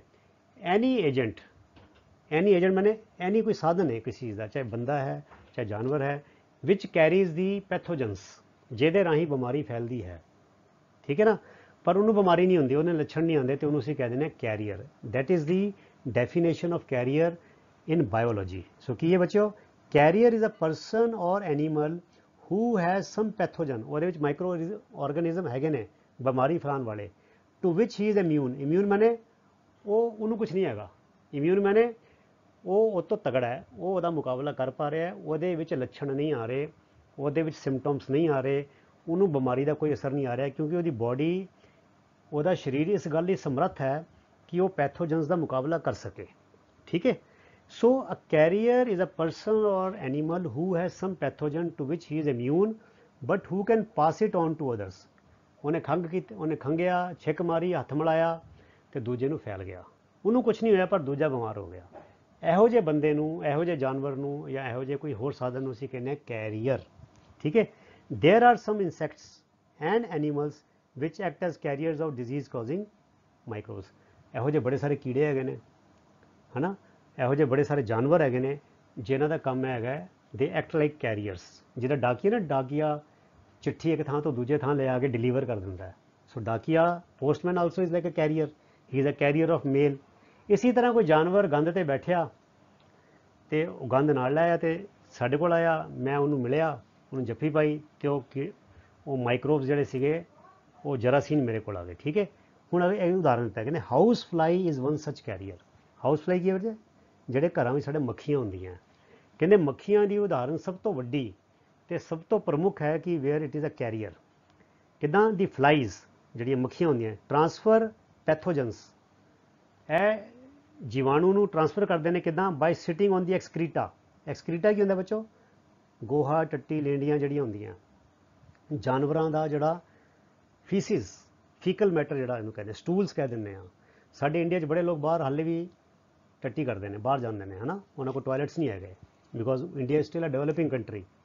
ਸੋ ਬੜੇ ਸਾਰੇ ਕੁੱਤੇ ਸਟ੍ਰੇ ਡੌਗ ਹੈਗੇ ਨੇ, ਕਬੂਤਰ ਬਿੱਠਾਂ ਕਰਦੇ ਨੇ, ਇਹ ਸਾਰਾ ਜਿਹੜਾ ਗੰਦਮਨ ਹੁੰਦਾ ਹੈ ਮੱਖੀਆਂ ਇੱਥੇ ਬੈਠਦੀਆਂ ਅਤੇ ਇਹਨਾਂ ਵਿੱਚ ਕੋਈ ਨਾ ਕੋਈ ਬੈਕਟੀਰੀਆ, ਕੁਛ ਨਾ ਕੁਛ ਯੀਸਟ, ਕੁਛ ਨਾ ਕੁਛ ਆਪਣਾ ਫੰਗਾਈ, ਕੋਈ ਨਾ ਕੋਈ ਪ੍ਰੋਟੋਜ਼ੋਆ, ਕੁਛ ਨਾ ਕੁਛ ਹੁੰਦਾ ਇਹਨਾਂ ਵਿੱਚ, ਕੋਈ ਨਾ ਕੋਈ ਜਾਨਵਰ ਮਾਈਕਰੋ ਆਰਗੈਨਿਜ਼ਮ ਜਿਹੜੇ ਨੇ ਨਿੱਕੇ ਨਿੱਕੇ ਲਿਵਿੰਗ ਆਰਗੈਨਿਜ਼ਮ ਪੈਥੋਜਨਸ ਹੁੰਦੇ ਨੇ। ਜਾਂ ਗੰਦ ਜਿਹੜਾ ਗੰਦ ਅਸੀਂ ਸੁੱਟਦੇ ਹਾਂ ਉਹਨਾਂ 'ਚ ਬੜਾ ਸਾਰਾ ਉਥਲ ਪੁਥਲ ਹੁੰਦੀ ਹੈ, ਮਾਈਕਰੋ ਆਰਗੈਨਿਜ਼ਮਸ ਬਹੁਤ ਜ਼ਿਆਦਾ ਮਲਟੀਪਲਾਈ ਹੁੰਦੇ ਨੇ। ਸੋ ਮੱਖੀਆਂ ਉੱਥੇ ਬੈਠਦੀਆਂ, ਜਿਲੇ ਬੈਠਦੀਆਂ ਦੀ ਪੈਥੋਜਨਸ ਸਟਿਕ ਟੂ ਦੇਅਰ ਫੀਟ, ਉਹਦੀਆਂ ਜਿਹੜੀਆਂ ਲੱਤਾਂ ਪਤਲੀਆਂ ਪਤਲੀਆਂ ਹੁੰਦੀਆਂ ਉਹ 'ਤੇ ਪੈਥੋਜਨ ਲੱਗ ਜਾਂਦੇ ਨੇ। And then sitting on uncovered food, ਅਤੇ ਜਿਹੜਾ ਘਰ 'ਚ ਖਾਣਾ ਨੰਗਾ ਪਿਆ ਉਹ 'ਤੇ ਆ ਕੇ ਮੱਖੀਆਂ ਬੈਠਦੀਆਂ, ਅਤੇ ਜਿਹੜੇ ਮੱਖੀਆਂ ਬੈਠੀਆਂ ਉਹ ਖਾਣੇ ਦੇ ਨਾਲ ਪੈਥੋਜਨਸ ਲੱਗ ਗਏ ਜਿਹੜੇ ਸਾਨੂੰ ਨਜ਼ਰ ਨਹੀਂ ਆਉਂਦੇ। They are not visible to the naked eye. ਪਹਿਲੇ ਵੀਡੀਓ ਵਿੱਚ ਅਸੀਂ ਸਮਝਾਇਆ ਤੁਹਾਨੂੰ ਕਿ micro organisms are too small to be visible to the unaided eye, they cannot be seen with the naked eye, ਉਹ ਮਾਈਕਰੋਸਕੋਪ ਨਾਲ ਨਜ਼ਰ ਆਉਂਦੇ ਨੇ। ਸੋ ਜਦੋਂ ਮੱਖੀਆਂ ਇਹੋ ਜਿਹੇ ਪੈਥੋਜਨਸ ਲਿਆ ਕੇ ਖਾਣੇ 'ਤੇ ਬੈਠ ਕੇ ਟ੍ਰਾਂਸਫਰ ਕਰਦੀਆਂ ਸਾਨੂੰ ਪਤਾ ਨਹੀਂ ਲੱਗਦਾ। ਫਿਰ ਹੁੰਦਾ ਕਿ eating the food that has been ਕੰਟੈਮੀਨੇਟਡ, ਕੰਟੈਮੀਨੇਟਡ ਮੈਨੇ ਜਿਹੜਾ ਅਪਵਿੱਤਰ ਕਰ ਦਿੱਤਾ ਗਿਆ, ਜਿਹੜਾ ਜ਼ਹਿਰੀਲਾ ਕਰ ਦਿੱਤਾ ਗਿਆ, ਜਿਹੜਾ ਅਸ਼ੁੱਧ ਕਰ ਦਿੱਤਾ ਗਿਆ, ਜਿਹਦੀ ਸ਼ੁੱਧਤਾ ਖਤਮ ਹੋ ਗਈ ਹੈ। So eating that food which has been contaminated is likely to make us sick, ਉਹ ਸਾਨੂੰ ਬਿਮਾਰ ਕਰ ਸਕਦਾ ਹੈ। So it is advisable to always keep food covered. ਇਸ ਕਰਕੇ ਸਲਾਹ ਦਿੱਤੀ ਜਾਂਦੀ ਹੈ ਕਿ ਖਾਣ ਪੀਣ ਵਾਲੀ ਚੀਜ਼ਾਂ ਨੂੰ ਹਮੇਸ਼ਾ ਢੱਕ ਕੇ ਰੱਖੋ। And uncovered food item should not be consumed, ਅਤੇ ਅਣਢੱਕਿਆ ਖਾਣਾ ਖਾਸ ਤੌਰ 'ਤੇ ਬਾਜ਼ਾਰਾਂ ਵਿੱਚ ਜਿਹੜਾ ਫਰੂਟ ਕੱਟ ਕੇ ਫਰੂਟ ਚਾਟ ਦਿੱਤੀ ਜਾਂਦੀ ਹੈ, ਗੋਲ ਗੱਪੇ, ਪੀਜ਼ੇ, ਬਰਗਰ, ਚੌਂਕ 'ਤੇ ਰੇਹੜੀਆਂ 'ਤੇ ਗੰਦਮੰਦ ਲੋਕੀ ਖਾਂਦੇ ਨੇ, ਉਹ ਸਾਨੂੰ ਨਹੀਂ ਖਾਣਾ ਚਾਹੀਦਾ। ਉਹ ਖਾ ਕੇ ਸਾਡੇ ਬਿਮਾਰ ਹੋਣ ਦੀ ਸੰਭਾਵਨਾ ਬਹੁਤ ਜ਼ਿਆਦਾ ਵੱਧ ਜਾਂਦੀ ਹੈ। We are likely to fall sick. So we must avoid eating those foods which are neither healthy nor nutritious and which are unhygienic. ਨਾ ਤਾਂ ਉਹਨਾਂ ਨਾਲ ਸਿਹਤ ਬਣਦੀ ਹੈ ਅਤੇ ਉਹਨਾਂ 'ਚ ਸਾਫ਼ ਸਫਾਈ ਵੀ ਨਹੀਂ ਹੁੰਦੀ, ਸਾਡੇ ਬਿਮਾਰ ਹੋਣ ਦਾ ਵੀ ਚਾਂਸ ਬਹੁਤ ਜ਼ਿਆਦਾ ਵੱਧ ਜਾਂਦਾ ਹੈ। ਸਾਨੂੰ ਘਰ ਦਾ ਹੀ ਆਪਣਾ ਦਾਲ ਰੋਟੀ ਸਬਜ਼ੀ ਸਲਾਦ ਜਿਹੜੀਆਂ ਘਰ ਦੀਆਂ ਚੀਜ਼ਾਂ ਹੈ ਉਹੀ ਸਾਫ਼ ਸੁਥਰੀਆਂ ਕਰਕੇ ਖਾਣੀਆਂ ਚਾਹੀਦੀਆਂ। ਆਓ ਅੱਗੇ ਚਲੀਏ। ਹੁਣ ਅਗਲਾ ਕਿਹੜਾ ਆ ਗਿਆ ਕੈਰੀਅਰ, ਇੱਕ ਤਾਂ ਮੱਖੀਆਂ ਦੀ ਗੱਲ ਕੀਤੀ, ਹੁਣ ਅਗਲਾ ਆ ਗਿਆ ਬੱਚੋ the female anopheles mosquito is another example which carries. ਹੁਣ ਬੱਚੋ ਇਹਦਾ ਐਗਜ਼ਾਮਪਲ ਆ ਸਕਦਾ name any two carriers of communicable diseases, ਅਤੇ ਅਸੀਂ ਹਾਊਸ ਫਲਾਈ ਦਾ ਨਾਮ ਦੇ ਸਕਦੇ ਹਾਂ। ਫਿਰ ਇਹ ਦੂਜਾ ਨਾਮ ਆ ਗਿਆ ਫੀਮੇਲ ਐਨੋਫੀਲਸ ਮੋਸਕੀਟੋ। ਮੋਸਕੀਟੋ ਮੈਨੇ ਮੱਛਰ, ਐਨੋਫੀਲਸ ਉਸ ਮੱਛਰ ਦਾ ਨਾਮ ਹੈ, ਅਤੇ ਫੀਮੇਲ ਮੈਨੇ ਮਾਦਾ। ਸਾਰੇ ਮੱਛਰ ਮਲੇਰੀਆ ਨਹੀਂ ਫੈਲਾਉਂਦੇ, ਜਿਹੜਾ ਮਾਦਾ ਹੈ ਜਿਹੜੀ ਬੀਬੀ ਹੈਗੀ ਹੈ ਐਨੋਫੀਲਸ, ਫੀਮੇਲ ਐਨੋਫੀਲਸ ਜਿਹੜੀ ਹੈ is another example which carries the parasite of malaria. ਉਹਨੂੰ ਕਹਿੰਦੇ ਨੇ ਜਿਹੜਾ ਪੈਰਾਸਾਈਟ ਹੈ ਮਲੇਰੀਆ ਦਾ ਉਹਦਾ ਨਾਮ ਹੈ ਪਲਾਜ਼ਮੋਡੀਅਮ। ਜਿਹੜਾ ਪੈਰਾਸਾਈਟ ਜਿਹੜਾ ਉਹ ਮਾਈਕਰੋਬ ਮਲੇਰੀਆ ਫੈਲਾਉਂਦਾ ਹੈ ਉਹਦਾ ਨਾਮ ਹੈਗਾ ਪਲਾਜ਼ਮੋਡੀਅਮ। ਅਤੇ ਇਹ ਕੈਰੀ ਕਿਹਦੇ ਵੱਲੋਂ ਕੀਤਾ ਜਾਂਦਾ ਹੈ, ਇਹ ਮੱਛਰ ਵੱਲੋਂ ਕੀਤਾ ਜਾਂਦਾ ਹੈ। ਮੱਛਰ ਮਾਈਕਰੋਬ ਨਹੀਂ ਹੈਗਾ, ਮੱਛਰ ਤੇ ਅੱਖਾਂ ਨਾਲ ਨਜ਼ਰ ਆਉਂਦਾ ਹੈ, ਮੱਛਰ ਦੇ ਵਿੱਚ ਪਲਾਜ਼ਮੋਡੀਅਮ ਹੁੰਦਾ ਹੈ। ਅਤੇ ਜਦੋਂ ਮੱਛਰ ਡੰਗ ਮਾਰਦਾ ਉਹਦਾ ਸਾਡੇ ਖੂਨ ਨਾਲ ਉਹਦੇ ਖੂਨ ਨਾਲ ਕਨੈਕਸ਼ਨ ਬਣ ਜਾਂਦਾ ਹੈ, ਮਤਲਬ ਉਹ ਲਿੰਕ ਜੁੜ ਗਿਆ, ਉਹ ਸਾਡਾ ਖੂਨ ਪੀ ਲੈਂਦਾ ਅਤੇ ਉਹਦਾ ਖੂਨ ਵੀ ਮਿਕਸ ਹੋ ਕੇ ਸਾਡੇ ਵਿੱਚ ਆ ਜਾਂਦਾ ਗੰਦਾ ਖੂਨ। ਅਤੇ ਉਹਦੇ ਨਾਲ ਕੀ ਹੁੰਦਾ ਹੈ ਕਿ ਉਹ ਫੀਮੇਲ ਐਨੋਫੀਲਸ ਜਿਹੜੀ ਹੈ ਉਹਦੇ ਅੰਦਰ ਹੈ ਪਲਾਜ਼ਮੋਡੀਅਮ ਪੈਰਾਸਾਈਟ ਹੁੰਦਾ ਹੈ। ਉਹ ਜਦ ਸਾਡੇ ਸਰੀਰ 'ਚ ਆਉਂਦਾ ਹੈ ਅਤੇ ਫਿਰ ਸਾਨੂੰ ਮਲੇਰੀਆ ਹੋ ਜਾਂਦਾ ਹੈ। So this is how the malaria is spread by the mosquitoes. So mosquito ਜਿਹੜਾ ਐਨੋਫੀਲਸ ਮੋਸਕੀਟੋ ਕੀ ਹੋ ਗਿਆ, it is a carrier of malaria disease. ਦੂਜਾ ਇੱਕ ਹੋਰ ਮੱਛਰ ਹੈ ਫੀਮੇਲ ਈਡਿਸ, ਇਹ ਹੁਣ ਦੂਜਾ ਮੱਛਰ ਹੈ। ਇਹ ਦੋਨੋਂ ਮੱਛਰਾਂ 'ਚ ਫਰਕ ਹੈ ਬੱਚਿਓ, ਇਹ ਅਖਬਾਰਾਂ 'ਚ ਵੀ ਆਉਂਦਾ, ਤੁਹਾਨੂੰ ਦੱਸਦੇ ਨੇ ਜਿਹੜਾ ਮਲੇਰੀਆ ਵਾਲਾ ਮੱਛਰ ਹੈ ਉਹਦਾ ਥੋੜ੍ਹਾ ਰੰਗ ਕਾਲਾ ਹੁੰਦਾ, ਗੂੜਾ ਹੁੰਦਾ, ਅਤੇ ਜਿਹੜਾ ਡੇਂਗੀ ਦਾ ਮੱਛਰ ਹੁੰਦਾ ਹੈ ਈਡਿਸ, ਉਹਦਾ ਰੰਗ ਥੋੜਾ ਲਾਈਟ ਕਲਰ ਦਾ ਹੁੰਦਾ ਹੈ, ਲਾਈਟ ਵਾਈਟਿਸ਼ ਵਿੱਚ ਹੁੰਦਾ ਹੈ, ਚਿੱਟੇ ਰੰਗ ਵਿੱਚ ਹੁੰਦਾ ਹੈ, ਠੀਕ ਹੈ। So female aedes mosquito acts as a carrier of dengue virus. ਹੁਣ ਇਸ ਗੱਲ ਦਾ ਖਿਆਲ ਰੱਖਣਾ ਬੱਚਿਓ, ਜਿਹੜਾ ਮਲੇਰੀਆ ਹੈਗਾ ਉਹ ਤੇ ਪ੍ਰੋਟੋਜ਼ੋਆ ਪੈਰਾਸਾਈਟ ਦੇ ਨਾਲ ਫੈਲਦਾ, ਤੇ ਜਿਹੜਾ ਡੇਂਗੀ ਹੈਗਾ ਉਹ ਵਾਇਰਸ ਦੇ ਨਾਲ ਫੈਲਦਾ। ਤੇ ਡੇਂਗੀ ਦਾ ਵਾਇਰਸ ਕੈਰੀ ਕੀਤਾ ਜਾਂਦਾ ਹੈ ਈਡਿਸ ਮੱਛਰ ਵੱਲੋਂ, ਤੇ ਜਿਹੜਾ ਮਲੇਰੀਆ ਦਾ ਪੈਰਾਸਾਈਟ ਹੈ ਉਹ ਕੈਰੀ ਕੀਤਾ ਜਾਂਦਾ ਹੈ ਫੀਮੇਲ ਐਨੋਫਿਲਸ ਮੋਸਕੀਟੋ ਵੱਲੋਂ, ਠੀਕ ਹੈ ਬੱਚਿਓ। ਫਿਰ ਅਗਲੀ ਗੱਲ ਆ ਗਈ ਦੀ ਸਪਰੈਡ ਆਫ, ਫੈਲਣਾ। Malaria and dengue can be controlled by not letting water collect in our surroundings. Surroundings ਹੁੰਦੀ ਹੈ ਆਲਾ ਦੁਆਲਾ। ਅਸੀਂ ਮਲੇਰੀਆ ਤੇ ਡੇਂਗੀ ਦਾ ਫੈਲਾਅ ਜਿਹੜਾ ਹੈ, ਫੈਲਣਾ, ਇਹਨੂੰ ਅਸੀਂ ਕਿੱਦਾਂ ਕੰਟਰੋਲ ਕਰ ਸਕਦੇ ਹਾਂ, ਕਿੱਦਾਂ ਕਾਬੂ ਕਰ ਸਕਦੇ ਹਾਂ, ਕਿ ਅਸੀਂ ਆਪਣੇ ਆਲੇ ਦੁਆਲੇ ਪਾਣੀ ਇਕੱਠਾ ਨਾ ਹੋਣ ਦਈਏ, ਠੀਕ ਹੈ। ਆਲ ਮੋਸਕੀਟੋਜ਼, ਸਾਰੇ ਮੱਛਰ, ਬਰੀਡ ਮਨੇ ਵੱਧਦੇ ਫੁੱਲਦੇ ਨੇ, ਪੈਦਾ ਹੁੰਦੇ ਨੇ, ਵੱਡੇ ਹੁੰਦੇ ਨੇ ਇਨ ਵਾਟਰ, ਪਾਣੀ ਵਿੱਚ ਹੀ ਵੱਧਦੇ ਫੁੱਲਦੇ ਨੇ। And this happens when water is allowed to be collected in coolers, tyres, flower pots etcetera. ਤੇ ਜਦੋਂ ਅਸੀਂ ਅਣਗਹਿਲੀ ਦੇ ਨਾਲ ਪਾਣੀ ਨੂੰ ਕੂਲਰ 'ਚ ਰਹਿਣ ਦਿੰਦੇ ਹਾਂ, ਪਾਣੀ ਨੂੰ ਟਾਇਰਾਂ 'ਚ ਇਕੱਠਾ ਹੋਣ ਦਿੰਦੇ ਹਾਂ, ਪਾਣੀ ਨੂੰ ਜਿਹੜੇ ਭਾਂਡੇ ਪੁਰਾਣੇ ਟੁੱਟੇ ਭੱਜੇ ਨੇ ਜਾਂ ਗਮਲੇ ਨੇ ਉਹਨਾਂ 'ਚ ਇਕੱਠਾ ਹੋਣ ਦਿੰਦੇ ਹਾਂ, ਤੇ ਉਹ 'ਚ ਬਹੁਤ ਸਾਰੇ ਮੱਛਰ ਇਕੱਠੇ ਹੋ ਕੇ ਮਲਟੀਪਲਾਈ ਹੁੰਦੇ ਨੇ, ਜੋ ਸਾਡੇ ਵਿੱਚ ਫਿਰ ਡੇਂਗੂ ਤੇ ਮਲੇਰੀਆ ਨੂੰ ਫੈਲਾਉਂਦੇ ਨੇ। ਇਸ ਕਰਕੇ ਸਾਨੂੰ ਇਹਨਾਂ ਚੀਜ਼ਾਂ ਵਿੱਚ ਪਾਣੀ ਇਕੱਠਾ ਨਹੀਂ ਹੋਣ ਦੇਣਾ ਚਾਹੀਦਾ, ਕਿਉਂਕਿ ਮੱਛਰਾਂ ਦੀ ਪੈਦਾਇਸ਼ ਜਿਹੜੀ ਹੈ ਉਹ ਪਾਣੀ ਵਿੱਚ ਹੀ ਹੁੰਦੀ ਹੈ। The breeding can be prevented by keeping the surroundings dry. ਆਪਣੇ ਆਲੇ ਦੁਆਲੇ ਨੂੰ ਸੁੱਕਾ ਰੱਖ ਕੇ ਅਸੀਂ ਮੱਛਰਾਂ ਦਾ ਵਧਣਾ ਫੁੱਲਣਾ ਰੋਕ ਸਕਦੇ ਹਾਂ। ਤੇ ਜਦੋਂ ਮੱਛਰ ਵਧਣ ਫੁੱਲਣਗੇ ਨਹੀਂ, ਤੇ ਫਿਰ ਸਾਡੇ ਸਮਾਜ ਵਿੱਚ ਜਾਂ ਸਾਡੇ ਮੁਹੱਲੇ ਵਿੱਚ ਮਲੇਰੀਆ ਤੇ ਡੇਂਗੀ ਦੇ ਕੇਸ ਆਪਣੇ ਆਪ ਘਟ ਜਾਣਗੇ। ਸੋ ਜੇ ਕੈਰੀਅਰ ਦੇ 3 ਉਦਾਹਰਣ ਹੋ ਗਏ ਨੇ, ਹਾਊਸ ਫਲਾਈ, ਫੀਮੇਲ ਐਨੋਫਿਲਸ ਮੋਸਕੀਟੋ ਤੇ ਫੀਮੇਲ ਈਡਿਸ ਮੋਸਕੀਟੋ। ਇਹ ਗੱਲਾਂ ਨਾਲ ਨਾਲ ਤੁਸੀਂ ਯਾਦ ਰੱਖੀ ਜਾਣੀਆਂ। ਇੱਦਾਂ ਦੇ ਸਵਾਲ ਆ ਸਕਦੇ ਨੇ, name any 2 carriers of communicable diseases, ਜਾਂ what is the name of the carrier of malaria disease, ਜਾਂ what is the name of the carrier of dengue fever. ਤੇ ਡੇਂਗੀ ਦਾ ਹੋ ਜਾਏਗਾ ਈਡਿਸ, ਮਲੇਰੀਆ ਦਾ ਹੋ ਜਾਏਗਾ ਐਨੋਫਿਲਸ ਫੀਮੇਲ, ਤੇ ਕੋਲਰਾ ਦਾ, ਟਾਈਫਾइड ਦਾ ਹੋ ਜਾਏਗਾ ਹਾਊਸ ਫਲਾਈਜ਼, ਠੀਕ ਹੈ, ਮੱਖੀਆਂ ਜਿਹੜੀਆਂ। ਆਓ ਅੱਗੇ ਚਲੀਏ। ਹੁਣ ਆ ਗਿਆ antibiotics. An antibiotic is a chemical substance derived from a mould, mould ਹੁੰਦੀ ਉੱਲੀ, और बैक्टीरियम, किसी बैक्टीरिया तो, that can kill micro organisms or stop their growth and cure bacterial infections. Antibiotic बच्चों वो दवाइयाँ होंदियां ने, जे किते बैक्टीरिया का इन्फेक्शन हो जाए तो फिर डॉक्टर नूं दिंदे ने, ते उहदे नाल की हुंदा, या तो बैक्टीरिया मर जाता है, तो या बैक्टीरिया का वधना फुलना बंद हो जाता है, तो उहदे नाल बैक्टीरिया का इन्फेक्शन जिहड़ा होया हुंदा साडे शरीर विच वो ठीक हो जाता है। Streptomycin, tetracycline and erythromycin are some of the commonly known antibiotics which are made from fungi and bacteria। ਇਹ 2-3 ਤੁਸੀਂ ਨਾਂ ਯਾਦ ਰੱਖ ਲਓ, ਸਟੈਪਟੋਮਾਈਸਿਨ, ਟੈਟਰਾਸਾਈਕਲਿਨ, ਸਿਪਰੋਫਲੋਕਸਾਸਿਨ, ਐਰੀਥਰੋਮਾਈਸਿਨ। ਇਹ ਬੱਚਿਓ ਕੁਝ ਐਂਟੀਬਾਇਓਟਿਕਸ ਨੇ ਜਿਹੜੇ ਆਮ ਤੌਰ ਤੇ ਡਾਕਟਰਾਂ ਵੱਲੋਂ ਇਲਾਜ ਲਈ ਵਰਤੇ ਜਾਂਦੇ ਨੇ, ਤੇ ਇਹ ਬਣਦੇ ਕਿੱਦਾਂ ਨੇ, ਫੰਗਾਈ ਤੋਂ ਬਣਦੇ ਨੇ ਅਤੇ ਬੈਕਟੀਰੀਆ ਤੋਂ ਬਣਦੇ ਨੇ, ਠੀਕ ਹੈ। They are manufactured by growing specific micro organisms and are used to cure a variety of ਡਿਜ਼ੀਜ਼ਿਜ਼।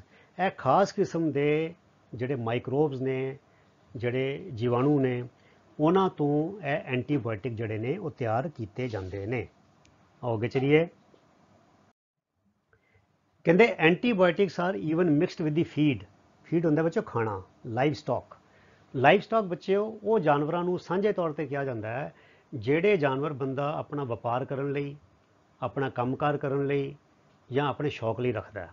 ਅਰਥਾਤ ਘੋੜੇ ਰੱਖੇ ਹੋਏ ਨੇ ਕਿਸੇ ਨੇ, ਜਾਂ ਮੱਝਾਂ ਰੱਖੀਆਂ ਹੋਈਆਂ, ਗਾਈਆਂ ਰੱਖੀਆਂ ਹੋਈਆਂ, ਬਫੈਲੋਜ਼, ਕਾਊਜ਼, ਬੁਲੌਕਸ, ਹਾਰਸਿਸ, ਜਾਂ ਹੋਰ ਵੀ ਕੁੱਤੇ, ਉਹਨਾਂ ਦੀ ਬਰੀਡਿੰਗ। ਸੋ ਇਹ ਸਾਰਿਆਂ ਨੂੰ ਸਾਂਝੇ ਤੌਰ ਤੇ ਕਲੈਕਟਿਵਲੀ ਅਸੀਂ ਕਹਿ ਦਿੰਦੇ ਹਾਂ ਲਾਈਵ ਸਟਾਕ। ਹੁਣ ਕਈ ਬੰਦਿਆਂ ਦਾ ਕੰਮ ਹੀ ਇਹ ਹੁੰਦਾ, ਬਹੁਤ ਸਾਰੇ ਘੋੜਿਆਂ ਦਾ ਵਪਾਰ ਕਰਦੇ ਨੇ, ਮੱਝਾਂ ਗਾਈਆਂ ਦਾ ਵਪਾਰ ਕਰਦੇ ਨੇ। ਤੇ ਹੁਣ ਬੱਚੇ ਅਗਰ ਮੰਨ ਲਓ ਇੱਕ ਬਿਮਾਰੀ ਫੈਲੀ ਤੇ ਸਾਰੇ ਘੋੜੇ ਬਿਮਾਰ ਹੋ ਜਾਣਗੇ, ਸਾਰੀ ਮੱਝਾਂ ਬਿਮਾਰ ਹੋ ਜਾਣਗੀਆਂ, ਤੇ ਉਹ ਬੰਦਿਆਂ ਦਾ ਕੰਮ ਕਾਰ ਦਾ ਬਹੁਤ ਨੁਕਸਾਨ ਹੋ ਜਾਏਗਾ। ਸੋ ਇਸ ਕਰਕੇ ਇਹ ਦਵਾਈਆਂ ਜਿਹੜੀਆਂ ਨੇ ਇਹ ਫੀਡ ਵਿੱਚ ਮਿਕਸ ਕੀਤੀਆਂ ਜਾਂਦੀਆਂ। ਦੇਖੋ ਫੀਡ ਹੁੰਦਾ ਖਾਣਾ, ਜਿਹੜਾ ਖਾਣਾ ਘੋੜਿਆਂ ਨੂੰ, ਮੱਝਾਂ ਨੂੰ, ਗਾਵਾਂ ਨੂੰ ਖਵਾਇਆ ਜਾਂਦਾ ਹੈ, ਉਹ ਡਾਕਟਰਾਂ ਦੀ ਸਲਾਹ ਦੇ ਨਾਲ ਕਈ ਵਾਰ ਉਹ ਫੀਡ ਵੀ ਦਿੱਤੀ ਜਾਂਦੀ ਹੈ, ਉਹ ਫੀਡ ਵਿੱਚ ਮਿਕਸ ਕੀਤਾ ਜਾਂਦਾ। ਉਹ ਡਾਕਟਰ ਕਹੇ ਵੀ ਇਹ ਖਤਰਾ ਹੈਗਾ ਵੀ ਤੁਸੀਂ ਆਪਣੇ ਜਾਨਵਰਾਂ ਨੂੰ ਇਹ ਵਾਲਾ ਚਾਰਾ, ਇਹ ਵਾਲੇ ਪੱਠੇ ਖਵਾਓ ਤੇ ਨਾਲ ਐਂਟੀਬਾਇਓਟਿਕ ਦੇ ਦਿਓ। ਕਈ ਵਾਰ ਐਂਟੀਬਾਇਓਟਿਕ ਕੁਝ ਫੀਡ ਐਸੀ ਹੁੰਦੀਆਂ ਜਿਹੜੀ ਬਾਜ਼ਾਰ ਤੋਂ ਮਿਲਦੀਆਂ, ਉਹ 'ਚ ਐਂਟੀਬਾਇਓਟਿਕ ਮਿਕਸ ਹੋ ਕੇ ਆਉਂਦੇ ਨੇ, ਸੋ ਜਾਨਵਰਾਂ ਲਈ ਵੀ ਐਂਟੀਬਾਇਓਟਿਕਸ ਵਰਤੇ ਜਾਂਦੇ ਨੇ। ਐਂਡ ਪੋਲਟਰੀ ਕੀ ਹੁੰਦਾ ਬੱਚਿਓ? ਪੋਲਟਰੀ ਹੁੰਦਾ ਜਿੱਦਾਂ ਲਾਈਵ ਸਟਾਕ ਜਾਨਵਰਾਂ ਲਈ ਵਰਤਿਆ ਜਾਂਦਾ ਹੈ, ਪੋਲਟਰੀ ਪੰਛੀਆਂ ਲਈ ਵਰਤਿਆ ਜਾਂਦਾ, ਜਿੱਦਾਂ ਕੁੱਕੜੀਆਂ ਹੋ ਗਈਆਂ, ਮੁਰਗੀਆਂ ਹੋ ਗਈਆਂ, ਟਰਕੀ ਹੋ ਗਿਆ, ਜਾਂ ਜਿੱਦਾਂ ਕਹਿ ਲਓ ਬਟੇਰੇ ਹੋ ਗਏ। ਜਿਹੜੇ ਜਾਨਵਰ ਆਂਡਿਆਂ ਲਈ ਤੇ ਜਾਂ ਉਹਨਾਂ ਦੇ ਮੀਟ ਲਈ ਵਰਤੇ ਜਾਂਦੇ ਨੇ ਉਹਨਾਂ ਨੂੰ ਸਾਂਝੇ ਤੌਰ ਤੇ ਕਿਹਾ ਜਾਂਦਾ ਪੋਲਟਰੀ। ਠੀਕ ਹੈ, ਜਿਹੜੇ ਪੰਛੀ ਜਿਹੜੇ ਵਰਤੇ ਜਾਂਦੇ ਨੇ। To check microbial infection in animals. So ਕਈ ਵਾਰ ਤੁਸੀਂ ਦੇਖਦੇ ਕੁੱਕੜੀਆਂ 'ਚ ਬਿਮਾਰੀਆਂ ਫੈਲ ਜਾਂਦੀਆਂ, ਸਵਾਈਨ ਫਲੂ ਹੋ ਗਿਆ ਜਾਂ ਕੋਈ ਹੋਰ ਫਲੂ ਹੋ ਗਿਆ, ਸੋ ਉਹ 'ਚ ਵੀ ਨੁਕਸਾਨ ਹੁੰਦਾ ਹੈ। ਅਤੇ ਇਹੋ ਜਿਹੇ ਕੇਸਾਂ ਵਿੱਚ ਜਾਨਵਰਾਂ ਨੂੰ ਵੀ ਐਂਟੀਬਾਇਓਟਿਕਸ ਦਿੱਤੇ ਜਾਂਦੇ ਨੇ। ਸੋ ਬੱਚਿਓ ਇਹ ਨਾ ਕਿਤੇ ਸਮਝੇ ਕਿ ਐਂਟੀਬਾਇਓਟਿਕ ਸਿਰਫ ਇਨਸਾਨ ਹੀ ਵਰਤਦੇ ਨੇ। ਐਂਟੀਬਾਇਓਟਿਕਸ ਜਾਨਵਰਾਂ 'ਤੇ ਵੀ ਉਹਨਾਂ ਨੂੰ ਬਿਮਾਰੀਆਂ ਤੋਂ ਬਚਾਉਣ ਲਈ ਵਰਤੇ ਜਾਂਦੇ ਨੇ। So they are also use to control many plant diseases. ਕਈ ਬੂਟੇ ਐਸੇ ਹੈਗੇ ਨੇ, ਕਈ ਫਸਲਾਂ ਐਸੀਆਂ ਨੇ, ਕਈ ਬਾਗ ਐਸੇ ਨੇ ਜਿੱਥੇ ਫਸਲਾਂ ਨੂੰ ਬਿਮਾਰੀਆਂ ਲੱਗ ਜਾਂਦੀਆਂ ਤੇ ਉੱਥੇ ਵੀ ਐਂਟੀਬਾਇਓਟਿਕ ਜਿਹੜੇ ਨੇ ਉਹ ਵਰਤੇ ਜਾਂਦੇ ਨੇ। ਹੁਣ ਬੜੀ ਇੰਪੋਰਟੈਂਟ ਗੱਲ ਹੈਗੀ ਹੈ ਤੇ ਇਹ ਸਾਨੂੰ ਖਿਆਲ ਰੱਖਣਾ ਚਾਹੀਦਾ ਐਂਟੀਬਾਇਓਟਿਕਸ ਬਾਰੇ। ਕਿਹੜੀ ਸਾਵਧਾਨੀਆਂ, what are the precautions we should take. It is important to remember that antibiotics should be taken on the advice of a qualified doctor। ਕਹਿੰਦੇ important to remember, ਇਹ ਗੱਲ ਬਹੁਤ ਚੇਤੇ ਰੱਖਣਾ ਮਹੱਤਵਪੂਰਨ ਹੈ। ਇਹ ਗੱਲ ਚੇਤੇ ਰੱਖਣੀ ਚਾਹੀਦੀ ਹੈ ਕਿ antibiotic should only be taken, ਲੈਣੇ ਚਾਹੀਦੇ ਨੇ ਔਨ ਦੀ ਐਡਵਾਈਸ, ਸਲਾਹ ਤੇ ਕੁਆਲੀਫਾਈਡ ਡਾਕਟਰ। ਜਿਹੜਾ ਬੰਦਾ ਡਾਕਟਰ ਹੈ, ਜਿਹਨੇ MBBS ਕੀਤੀ ਹੋਈ ਹੈ, MD ਹੈ, ਡਾਕਟਰ ਹੈਗਾ, ਉਹਨੇ ਡਿਗਰੀ ਹਾਸਲ ਕੀਤੀ ਹੋਈ ਹੈ, ਉਹਦੀ ਸਲਾਹ ਦੇ ਉੱਤੇ ਹੀ ਐਂਟੀਬਾਇਓਟਿਕਸ ਲੈਣੇ ਚਾਹੀਦੇ ਨੇ। ਇਹ ਨਾ ਹੋਵੇ ਕਿ ਕੈਮਿਸਟ ਕੋ ਗਏ ਅਤੇ ਲੈ ਵੀ ਪਰ ਇਹ ਵਾਲਾ ਐਂਟੀਬਾਇਓਟਿਕ ਦੇਈ ਅਤੇ ਖਾਣਾ ਸ਼ੁਰੂ ਕਰ ਦਿੱਤਾ, ਜਾਂ ਘਰ ਦੇ ਕਿਸੇ ਮੈਂਬਰ ਨੇ ਸਲਾਹ ਦੇ ਦਿੱਤੀ, ਜਾਂ ਗੁਆਂਢੀ ਨੇ ਸਲਾਹ ਦੇ ਦਿੱਤੀ, ਜਾਂ ਕਿਸੇ ਆਪਣਾ ਸੜਕ ਛਾਪ 'ਤੇ ਬੜੇ ਸਾਰੇ ਸਾਡੇ ਝੋਲਾ ਛਾਪ ਹਕੀਮ ਹੁੰਦੇ ਨੇ, ਉਹਨਾਂ ਨੂੰ ਨੌਲੇਜ ਕੋਈ ਹੁੰਦੀ ਨਹੀਂ, ਉਹ ਆਪਣੇ ਆਪ ਹੀ ਐਂਟੀਬਾਇਓਟਿਕ ਵੰਡੀ ਜਾਂਦੇ ਨੇ। ਕਈ ਬਾਬੇ ਜਿਹੜੇ ਐਸੇ ਨੇ ਇੱਦਾਂ ਦਾ ਕੰਮ ਕਰਦੇ ਨੇ, ਹੈ ਨਾ। ਸੋ ਜਿਹੜੇ ਐਂਟੀਬਾਇਓਟਿਕਸ ਹੈਗੇ ਨੇ ਬੱਚਿਓ, ਇਹਨਾਂ ਦੇ ਸਾਈਡ ਇਫੈਕਟ ਵੀ ਹੁੰਦੇ ਨੇ। ਸੋ ਡਾਕਟਰ ਸਿਆਣਾ ਹੁੰਦਾ, ਉਹਨੂੰ ਪੜ੍ਹਿਆ ਲਿਖਿਆ ਹੁੰਦਾ, ਉਹਨੂੰ ਸਭ ਪਤਾ ਹੁੰਦਾ। ਸੋ ਐਂਟੀਬਾਇਓਟਿਕਸ ਹਮੇਸ਼ਾ ਡਾਕਟਰ ਦੀ ਸਲਾਹ ਦੇ ਨਾਲ ਹੀ ਖਾਣੇ ਚਾਹੀਦੇ ਨੇ। ਅਤੇ ਦੂਜੀ ਗੱਲ ਕੀ ਹੈ, ਆਲਸੋ ਦੀ ਕੋਰਸ ਪ੍ਰੈਸਕ੍ਰਾਈਬਡ ਬਾਈ ਦੀ ਡਾਕਟਰ ਮਸਟ ਬੀ ਕੰਪਲੀਟਡ। ਅਤੇ ਜੇ ਡਾਕਟਰ ਨੇ ਕਿਹਾ ਵੀ ਇਹ ਕੋਰਸ 7 ਦਿਨ ਦਾ ਹੈ, ਇਹ ਕੋਰਸ 5 ਦਿਨ ਦਾ ਹੈ, ਇਹ ਕੋਰਸ 10 ਦਿਨ ਦਾ ਹੈ, ਅਲੱਗ-ਅਲੱਗ ਬਿਮਾਰੀਆਂ ਲਈ ਅਲੱਗ-ਅਲੱਗ ਕੋਰਸ ਹੁੰਦੇ ਨੇ। ਮਰੀਜ਼ ਦਾ ਭਾਰ ਕਿੰਨਾ ਹੈ, ਮਰੀਜ਼ ਦਾ ਸੈਕਸ ਕਿਹੜਾ ਹੈ, ਮਤਲਬ ਉਹ ਫੀਮੇਲ ਹੈਗਾ, ਮੇਲ ਹੈਗਾ, ਜਾਂ ਮਰੀਜ਼ ਨੂੰ ਕੋਈ ਹੋਰ ਬਿਮਾਰੀ ਤਾਂ ਨਹੀਂ ਹੈਗੀ, ਜਾਂ ਮਰੀਜ਼ ਦੀ ਉਮਰ ਕਿੰਨੀ ਹੈਗੀ ਹੈ, ਬਿਮਾਰੀ ਕਿਹੜੀ ਹੈਗੀ ਹੈ, ਕਿਸ ਪੱਧਰ ਦੀ ਹੈਗੀ ਹੈ, ਉਹਦੇ ਹਿਸਾਬ ਨਾਲ ਡਾਕਟਰ ਸਟੱਡੀ ਕਰਕੇ ਉਹਨੂੰ ਐਂਟੀਬਾਇਓਟਿਕ ਦਾ ਕੋਰਸ ਦੱਸਦਾ ਹੈ। ਅਤੇ ਕਈ ਵਾਰ ਬੱਚੇ ਜਿੱਦਾਂ ਉਦਾਹਰਨ ਦੇ ਲੈਂਦੇ ਹਾਂ, ਸਮਟਾਈਮਜ਼ ਦਾ ਕੋਰਸ ਇਜ਼ ਫॉर 1 ਵੀਕ, ਅਤੇ ਸਾਨੂੰ ਚੌਥੇ ਦਿਨ ਆਰਾਮ ਆ ਜਾਂਦਾ ਹੈ, ਅਤੇ ਬੰਦੇ ਕਹਿੰਦੇ ਮੈਂ ਤਾਂ ਠੀਕ ਹੋ ਗਿਆ, ਉਹ ਦਵਾਈ ਲੈਣੀ ਬੰਦ ਕਰ ਦਿੰਦੇ ਨੇ। ਪਰ ਅਸਲ ਵਿੱਚ ਕੀ ਹੁੰਦਾ ਹੈ, ਉਹ 4 ਦਿਨਾਂ ਵਿੱਚ ਆਰਾਮ ਤੇ ਆਇਆ ਹੁੰਦਾ, ਪਰ ਦਵਾਈ ਉਹ ਜਿਹੜੇ ਅੰਦਰ ਮਾਈਕਰੋਬਸ ਹੁੰਦੇ ਨੇ ਜੜੋਂ ਖਤਮ ਨਹੀਂ ਹੋਏ ਹੁੰਦੇ। ਉਹ ਬੈਕਟੀਰੀਆ ਹਾਲੇ ਹੁੰਦੇ ਨੇ ਪਰ ਉਹ ਇਨਐਕਟਿਵ ਹੁੰਦੇ ਨੇ, ਹਾਲੇ ਛੋਟੇ ਹੁੰਦੇ ਨੇ, ਉਹਨਾਂ ਦੇ ਆਂਡੇ ਹੁੰਦੇ ਨੇ, ਜੋ ਵੀ ਵਟਐਵਰ। ਠੀਕ ਹੈ। ਸੋ ਇਸ ਕਰਕੇ ਜੇ ਡਾਕਟਰ ਨੇ ਕਿਹਾ 1 ਹਫ਼ਤਾ ਖਾਣੀ ਹੈ ਤਾਂ 1 ਹਫ਼ਤਾ ਹੀ ਖਾਣੀ ਹੈ। ਅਗਰ ਚੌਥੇ ਦਿਨ ਆਰਾਮ ਆ ਗਿਆ ਤਾਂ ਉਹਨੂੰ ਬੰਦ ਨਹੀਂ ਕਰਨਾ ਚਾਹੀਦਾ। ਇਹਦਾ ਇਹ ਮਤਲਬ ਹੈ ਦੀ ਕੋਰਸ ਪ੍ਰੈਸਕ੍ਰਾਈਬਡ ਬਾਈ ਦੀ ਡਾਕਟਰ ਮਸਟ ਬੀ ਕੰਪਲੀਟਡ। ਨਾ ਤਾਂ ਦਵਾਈ ਵਾਧੂ ਦੀ ਖਾਣੀ ਚਾਹੀਦੀ ਹੈ ਅਤੇ ਨਾ ਦਵਾਈ ਘੱਟ ਕਰਨੀ ਚਾਹੀਦੀ ਹੈ ਡਾਕਟਰ ਦੀ ਸਲਾਹ ਤੋਂ ਬਿਨਾਂ। ਟੇਕਿੰਗ ਐਂਟੀਬਾਇਓਟਿਕਸ ਨੀਡਲੈਸਲੀ, ਅਤੇ ਬਿਨਾਂ ਗੱਲ ਤੋਂ ਵੀ ਨਹੀਂ ਖਾਣੀ ਚਾਹੀਦੀ। ਮਾੜਾ ਮੋਟਾ ਠੰਡ ਜ਼ੁਕਾਮ ਹੋ ਗਿਆ, ਐਂਟੀਬਾਇਓਟਿਕ ਚੱਕ ਕੇ ਖਾ ਲਿਆ, ਛੋਟੀ ਸੱਟ ਲੱਗ ਗਈ ਤੇ ਐਂਟੀਬਾਇਓਟਿਕ ਖਾ ਲਿਆ, ਔਰ ਇਨ ਦੀ ਰੋਂਗ ਡੋਜ਼, ਤੇ ਗਲਤ ਖੁਰਾਕ ਵਿੱਚ ਲੈ ਲਈ। 200 ਮਿਲੀਗ੍ਰਾਮ ਲੈਣਾ ਸੀ 400 ਮਿਲੀਗ੍ਰਾਮ ਲੈ ਲਿਆ, ਜਾਂ ਜਿੱਥੇ 400 ਮਿਲੀਗ੍ਰਾਮ ਲੈਣਾ ਸੀ ਉੱਥੇ 250 ਮਿਲੀਗ੍ਰਾਮ ਲੈ ਲਿਆ। ਮਤਲਬ ਕਿ ਆਪਣੀ ਮਰਜ਼ੀ ਇਹਦੇ ਵਿੱਚ ਬਿਲਕੁਲ ਵੀ ਨਹੀਂ ਕਰਨੀ। ਸੋ ਜਿਵੇਂ ਡਾਕਟਰ ਨੇ ਦੱਸਿਆ ਇਹ ਡੋਜ਼ ਲੈਣੀ ਹੈ, ਇੰਨੀ ਦੇਰ ਲਈ ਲੈਣੀ ਹੈ, ਜਾਂ ਸਵੇਰੇ ਸ਼ਾਮ ਲੈਣੀ ਹੈ, ਇਹ ਜਿਹੜੀ ਸਾਰੀ ਗੱਲਾਂ ਨੂੰ ਬੜਾ ਧਿਆਨ ਰੱਖਣਾ ਚਾਹੀਦਾ ਐਂਟੀਬਾਇਓਟਿਕ ਖਾਣ ਲੱਗੇ। ਕਹਿੰਦੇ it ਰਿਡਿਊਸਿਸ the drug ਇਫੈਕਟਿਵਨੈਸ in the time of actual need. ਜੇ ਅਸੀਂ ਬਿਨਾਂ ਗੱਲ ਤੋਂ ਐਂਟੀਬਾਇਓਟਿਕ ਖਾਂਦੇ ਰਵਾਂਗੇ ਤੇ ਫਿਰ ਉਹ ਬਾਡੀ 'ਤੇ ਅਸਰ ਕਰਨਾ ਬੰਦ ਕਰ ਦਿੰਦਾ ਹੈ। ਇਟ ਰਿਡਿਊਸਿਸ ਦੀ ਇਫੈਕਟਿਵਨੈਸ। ਫਿਰ ਜਦੋਂ ਅਸੀਂ ਵਾਕਈ ਬਿਮਾਰ ਹੋਵਾਂਗੇ, ਜਦੋਂ ਸੱਚਮੁੱਚ ਸਾਨੂੰ ਐਂਟੀਬਾਇਓਟਿਕ ਦੀ ਬਹੁਤ ਲੋੜ ਹੋਏਗੀ, ਤੇ ਜਦੋਂ ਫਿਰ ਅਸੀਂ ਐਂਟੀਬਾਇਓਟਿਕ ਖਾਵਾਂਗੇ ਤੇ ਉਹ ਐਂਟੀਬਾਇਓਟਿਕ ਦਾ ਸਾਡੇ 'ਤੇ ਅਸਰ ਨਹੀਂ ਹੋਏਗਾ, ਕਿਉਂਕਿ ਅਸੀਂ ਬੇਲੋੜੇ ਐਂਟੀਬਾਇਓਟਿਕ ਖਾ ਕੇ ਆਪਣੇ ਸਰੀਰ ਨੂੰ ਉਹਦੇ ਲਈ ਰੈਜ਼ਿਸਟੈਂਟ ਕਰ ਲੈਂਦੇ ਹਾਂ। ਠੀਕ ਹੈ ਬੱਚਿਓ। ਸੋ ਆਲਸੋ ਐਂਟੀਬਾਇਓਟਿਕਸ ਟੇਕਨ ਅਨਨੈਸੈਸਰਲੀ ਮੇ ਕਿਲ ਦੀ ਬੈਨੀਫਿਸ਼ੀਅਲ ਬੈਕਟੀਰੀਆ ਇਨ ਦੀ ਬਾਡੀ। ਅਤੇ ਦੂਜੀ ਗੱਲ ਹੈ, ਐਂਟੀਬਾਇਓਟਿਕ ਕੀ ਕਰਦਾ, ਬੈਕਟੀਰੀਆ ਨੂੰ ਮਾਰਦਾ, ਅਤੇ ਜਿਹੜੇ ਉਹ ਬੈਕਟੀਰੀਆ ਮਾਰਦਾ ਉਹ ਚੰਗਾ ਬੈਕਟੀਰੀਆ ਵੀ ਮਾਰ ਦਿੰਦਾ। ਸਾਡੇ ਸਰੀਰ ਵਿੱਚ ਬੱਚੇ ਉਹ ਬਹੁਤ ਸਾਰੇ ਫਰੈਂਡਲੀ ਬੈਕਟੀਰੀਆ ਵੀ ਹੈਗੇ ਨੇ, ਜਿਹੜੇ ਬੱਚੇ ਸਾਡੇ ਡਾਈਜੈਸਟਿਵ ਸਿਸਟਮ ਨੂੰ, ਐਕਸਕ੍ਰੀਟਰੀ ਸਿਸਟਮ ਨੂੰ ਬੜਾ ਵਧੀਆ ਰੱਖਦੇ ਨੇ। ਉਹ ਤੋਂ ਬਿਨਾਂ ਅਸੀਂ ਸਰਵਾਈਵ ਨਹੀਂ ਕਰ ਸਕਦੇ। ਜਿਹੜੇ ਐਂਟੀਬਾਇਓਟਿਕ ਖਾਂਦੇ ਹਾਂ ਅਤੇ ਜਿਹੜਾ ਬੈਕਟੀਰੀਆ ਬਿਮਾਰੀ ਵਾਲਾ ਉਹ ਤਾਂ ਮਰਦਾ ਹੀ ਹੈ, ਪਰ ਜਿਹੜਾ ਚੰਗਾ ਬੈਕਟੀਰੀਆ ਹੈ ਉਹ ਵੀ ਮਰ ਜਾਂਦਾ ਹੈ, ਅਤੇ ਉਹਦੇ ਨਾਲ ਵੀ ਨੁਕਸਾਨ ਹੁੰਦਾ ਹੈ। ਸੋ ਇਸ ਕਰਕੇ ਬੇਲੋੜੇ ਐਂਟੀਬਾਇਓਟਿਕ ਨਹੀਂ ਖਾਣੇ ਚਾਹੀਦੇ, ਸਿਰਫ ਡਾਕਟਰ ਦੀ ਸਲਾਹ ਨਾਲ ਖਾਣੇ ਚਾਹੀਦੇ ਨੇ।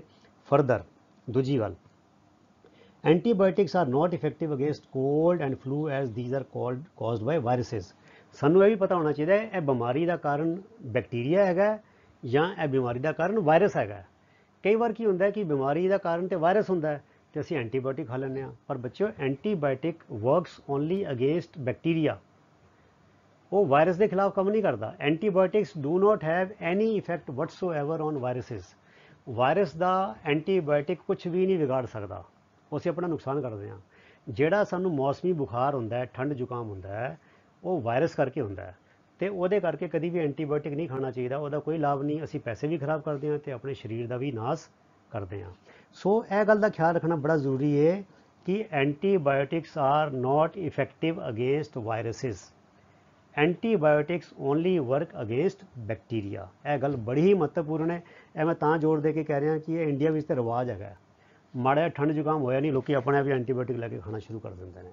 सो यह चीज़ जी प्रैक्टिस है it is very very wrong. आओगे चलिए हुण बच्चों लास्ट वेरी इंपॉर्टेंट एक टॉपिक है छोटा जा, this proved to be a revolutionary discovery in the field of medicine. वो की सी कि how the antibiotic penicillin was discovered. कहते इन 1929 1929 एलेक्जेंडर फ्लेमिंग एक स्कॉटिश बैक्टीरियोलॉजिस्ट सीगा, he was working on a culture. Culture का मतलब क्या होता बच्चों, कल्चर का एक मतलब तो होता है सभ्याचार, जैसे कहने भी Indian culture, western culture, eastern culture है ना, सभ्याचार ये बोली पहरावा खाना पीना।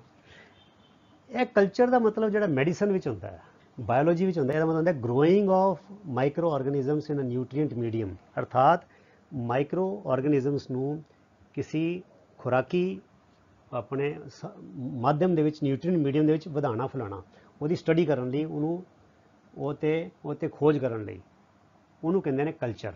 एक पैटरी डिश होंगी है, वो असी माइक्रो ऑर्गेनिजम ग्रो करते हैं तो फिर उन्होंने जो बैक्टीरियोलॉजिस्ट है उन्होंने स्टडी करते हैं, ठीक है। So he was working on a culture of disease causing bacteria, एक बीमारी पैदा करने वाला बैक्टीरिया का कल्चर वो स्टडी कर रहा है Alexander Fleming. Suddenly he found the spores of a little green mould, उन्हें एक हरी उल्ली दे उन्हें वो देखे स्पोर्स देखे उगते हुए in one of his culture plates, और कल्चर की प्लेट डिशिज सीगियां पैट्री डिश जिन्होंने कहते हैं, वो देखा कि एक जड़ा कल्चर है प्लेट हैगी है वो हरा हरा उल्ली उगी आई है। तो उन्हें होर क्या ऑब्जर्व किया, he observed the presence of mould prevented the growth of bacteria. उन्हें यह देखा जी डिश वो हरे रंग की उल्ली उगी आई है उत्थे बैक्टीरिया है ही नहीं, बैक्टीरिया उड़ गया मर गया। यदा मतलब उधरों उन्होंने यह पता लग्या कि जोड़ा हरा मोल्ड है जी हरी उल्ली है इन्हें बैक्टीरिया मार दिता, बैक्टीरिया वधन नहीं दिता। तो फिर वो जो हरा मोल्ड है वो तो पेनिसिलिन का इंजैक्शन या पेनिसिलिन के कैप्सूल जड़े ने वो बनाए गए। In fact it also killed many of this bacteria, from this the mould penicillin was prepared. वो जी हरी उल्ली हो गई सी उधरों की फिर बच्चों पेनिसिलिन जी दवाई है वो बनाई गई। तो इस डिस्कवरी ने दुनिया का बहुत फायदा हो गया, क्योंकि बड़े सारे लोग जोड़े सीगे मरदे सीगे बीमारी के नाल, ते पेनिसिलिन के नाल लखां करोड़ों लोगों की जी जान है वो बचनी शुरू हो गई। सो इस तरह बच्चों देखो साइंस एक बड़ा अजीब बड़ा रोचक एक विषय है। ये तो बंदा कई बार काम कुछ होर कर रहा होंदा है तो कम करते करते जोड़ा खोज है वो कोई होर निकल आती है। मतलब कि वो तो डॉक्टर जोड़ा एलेक्जेंडर फ्लेमिंग सीगा bacteriologist, he was doing something else, but in the process of doing that something else he accidentally he chanced upon discovering the penicillin. So ਇਹ बच्चों ਸੀ ਤੁਹਾਡਾ पार्ट 2 of chapter number 2। ਹੁਣ ਇਹਦਾ part 3 बचा है, वो last part होएगा part 3 that we are going to cover in the next video। सो ਤੁਸੀਂ ਬੱਚਿਓ ਇਹ ਵੀਡੀਓ ਨੂੰ ਹੋਰ ਆਪਣੇ ਜਿਹੜੇ ਫਰੈਂਡਸ ਹੈਗੇ ਨੇ ਤੁਹਾਡੇ ਫੈਲੋ ਸਟੂਡੈਂਟਸ ਨੇ ਉਹਨਾਂ ਦੇ ਨਾਲ ਵੀ ਸ਼ੇਅਰ ਕਰੋ ताकि ਵੱਧ ਤੋਂ ਵੱਧ ਵਿਦਿਆਰਥੀ ਜਿਹੜੇ ਨੇ ਇਹਦਾ ਲਾਹਾ ਲੈ ਸਕਣ। इसी चैनल के उत्ते तुसी जाके देखो प्लेलिस्ट ते 8th math notes 8th math एक्सरसाइजिज ये 2 प्लेलिस्टां बनिया हुई हैं तो उत्ते तुहाडी 8th के सारे मैथ के पूरी बुक जी है नोट्स का सैपरेट प्लेलिस्ट हैगी है तो एक्सरसाइज के सवाल जोड़े ने वो सैपरेट करके सॉल्व किए हुए हैं। So you can take benefit in that subject also. So with this we come to the end of this video. तुहाडा सारिਆਂ ਦਾ बहुत बहुत धन्यवाद। रब रखा। Thank you very much. God bless you all.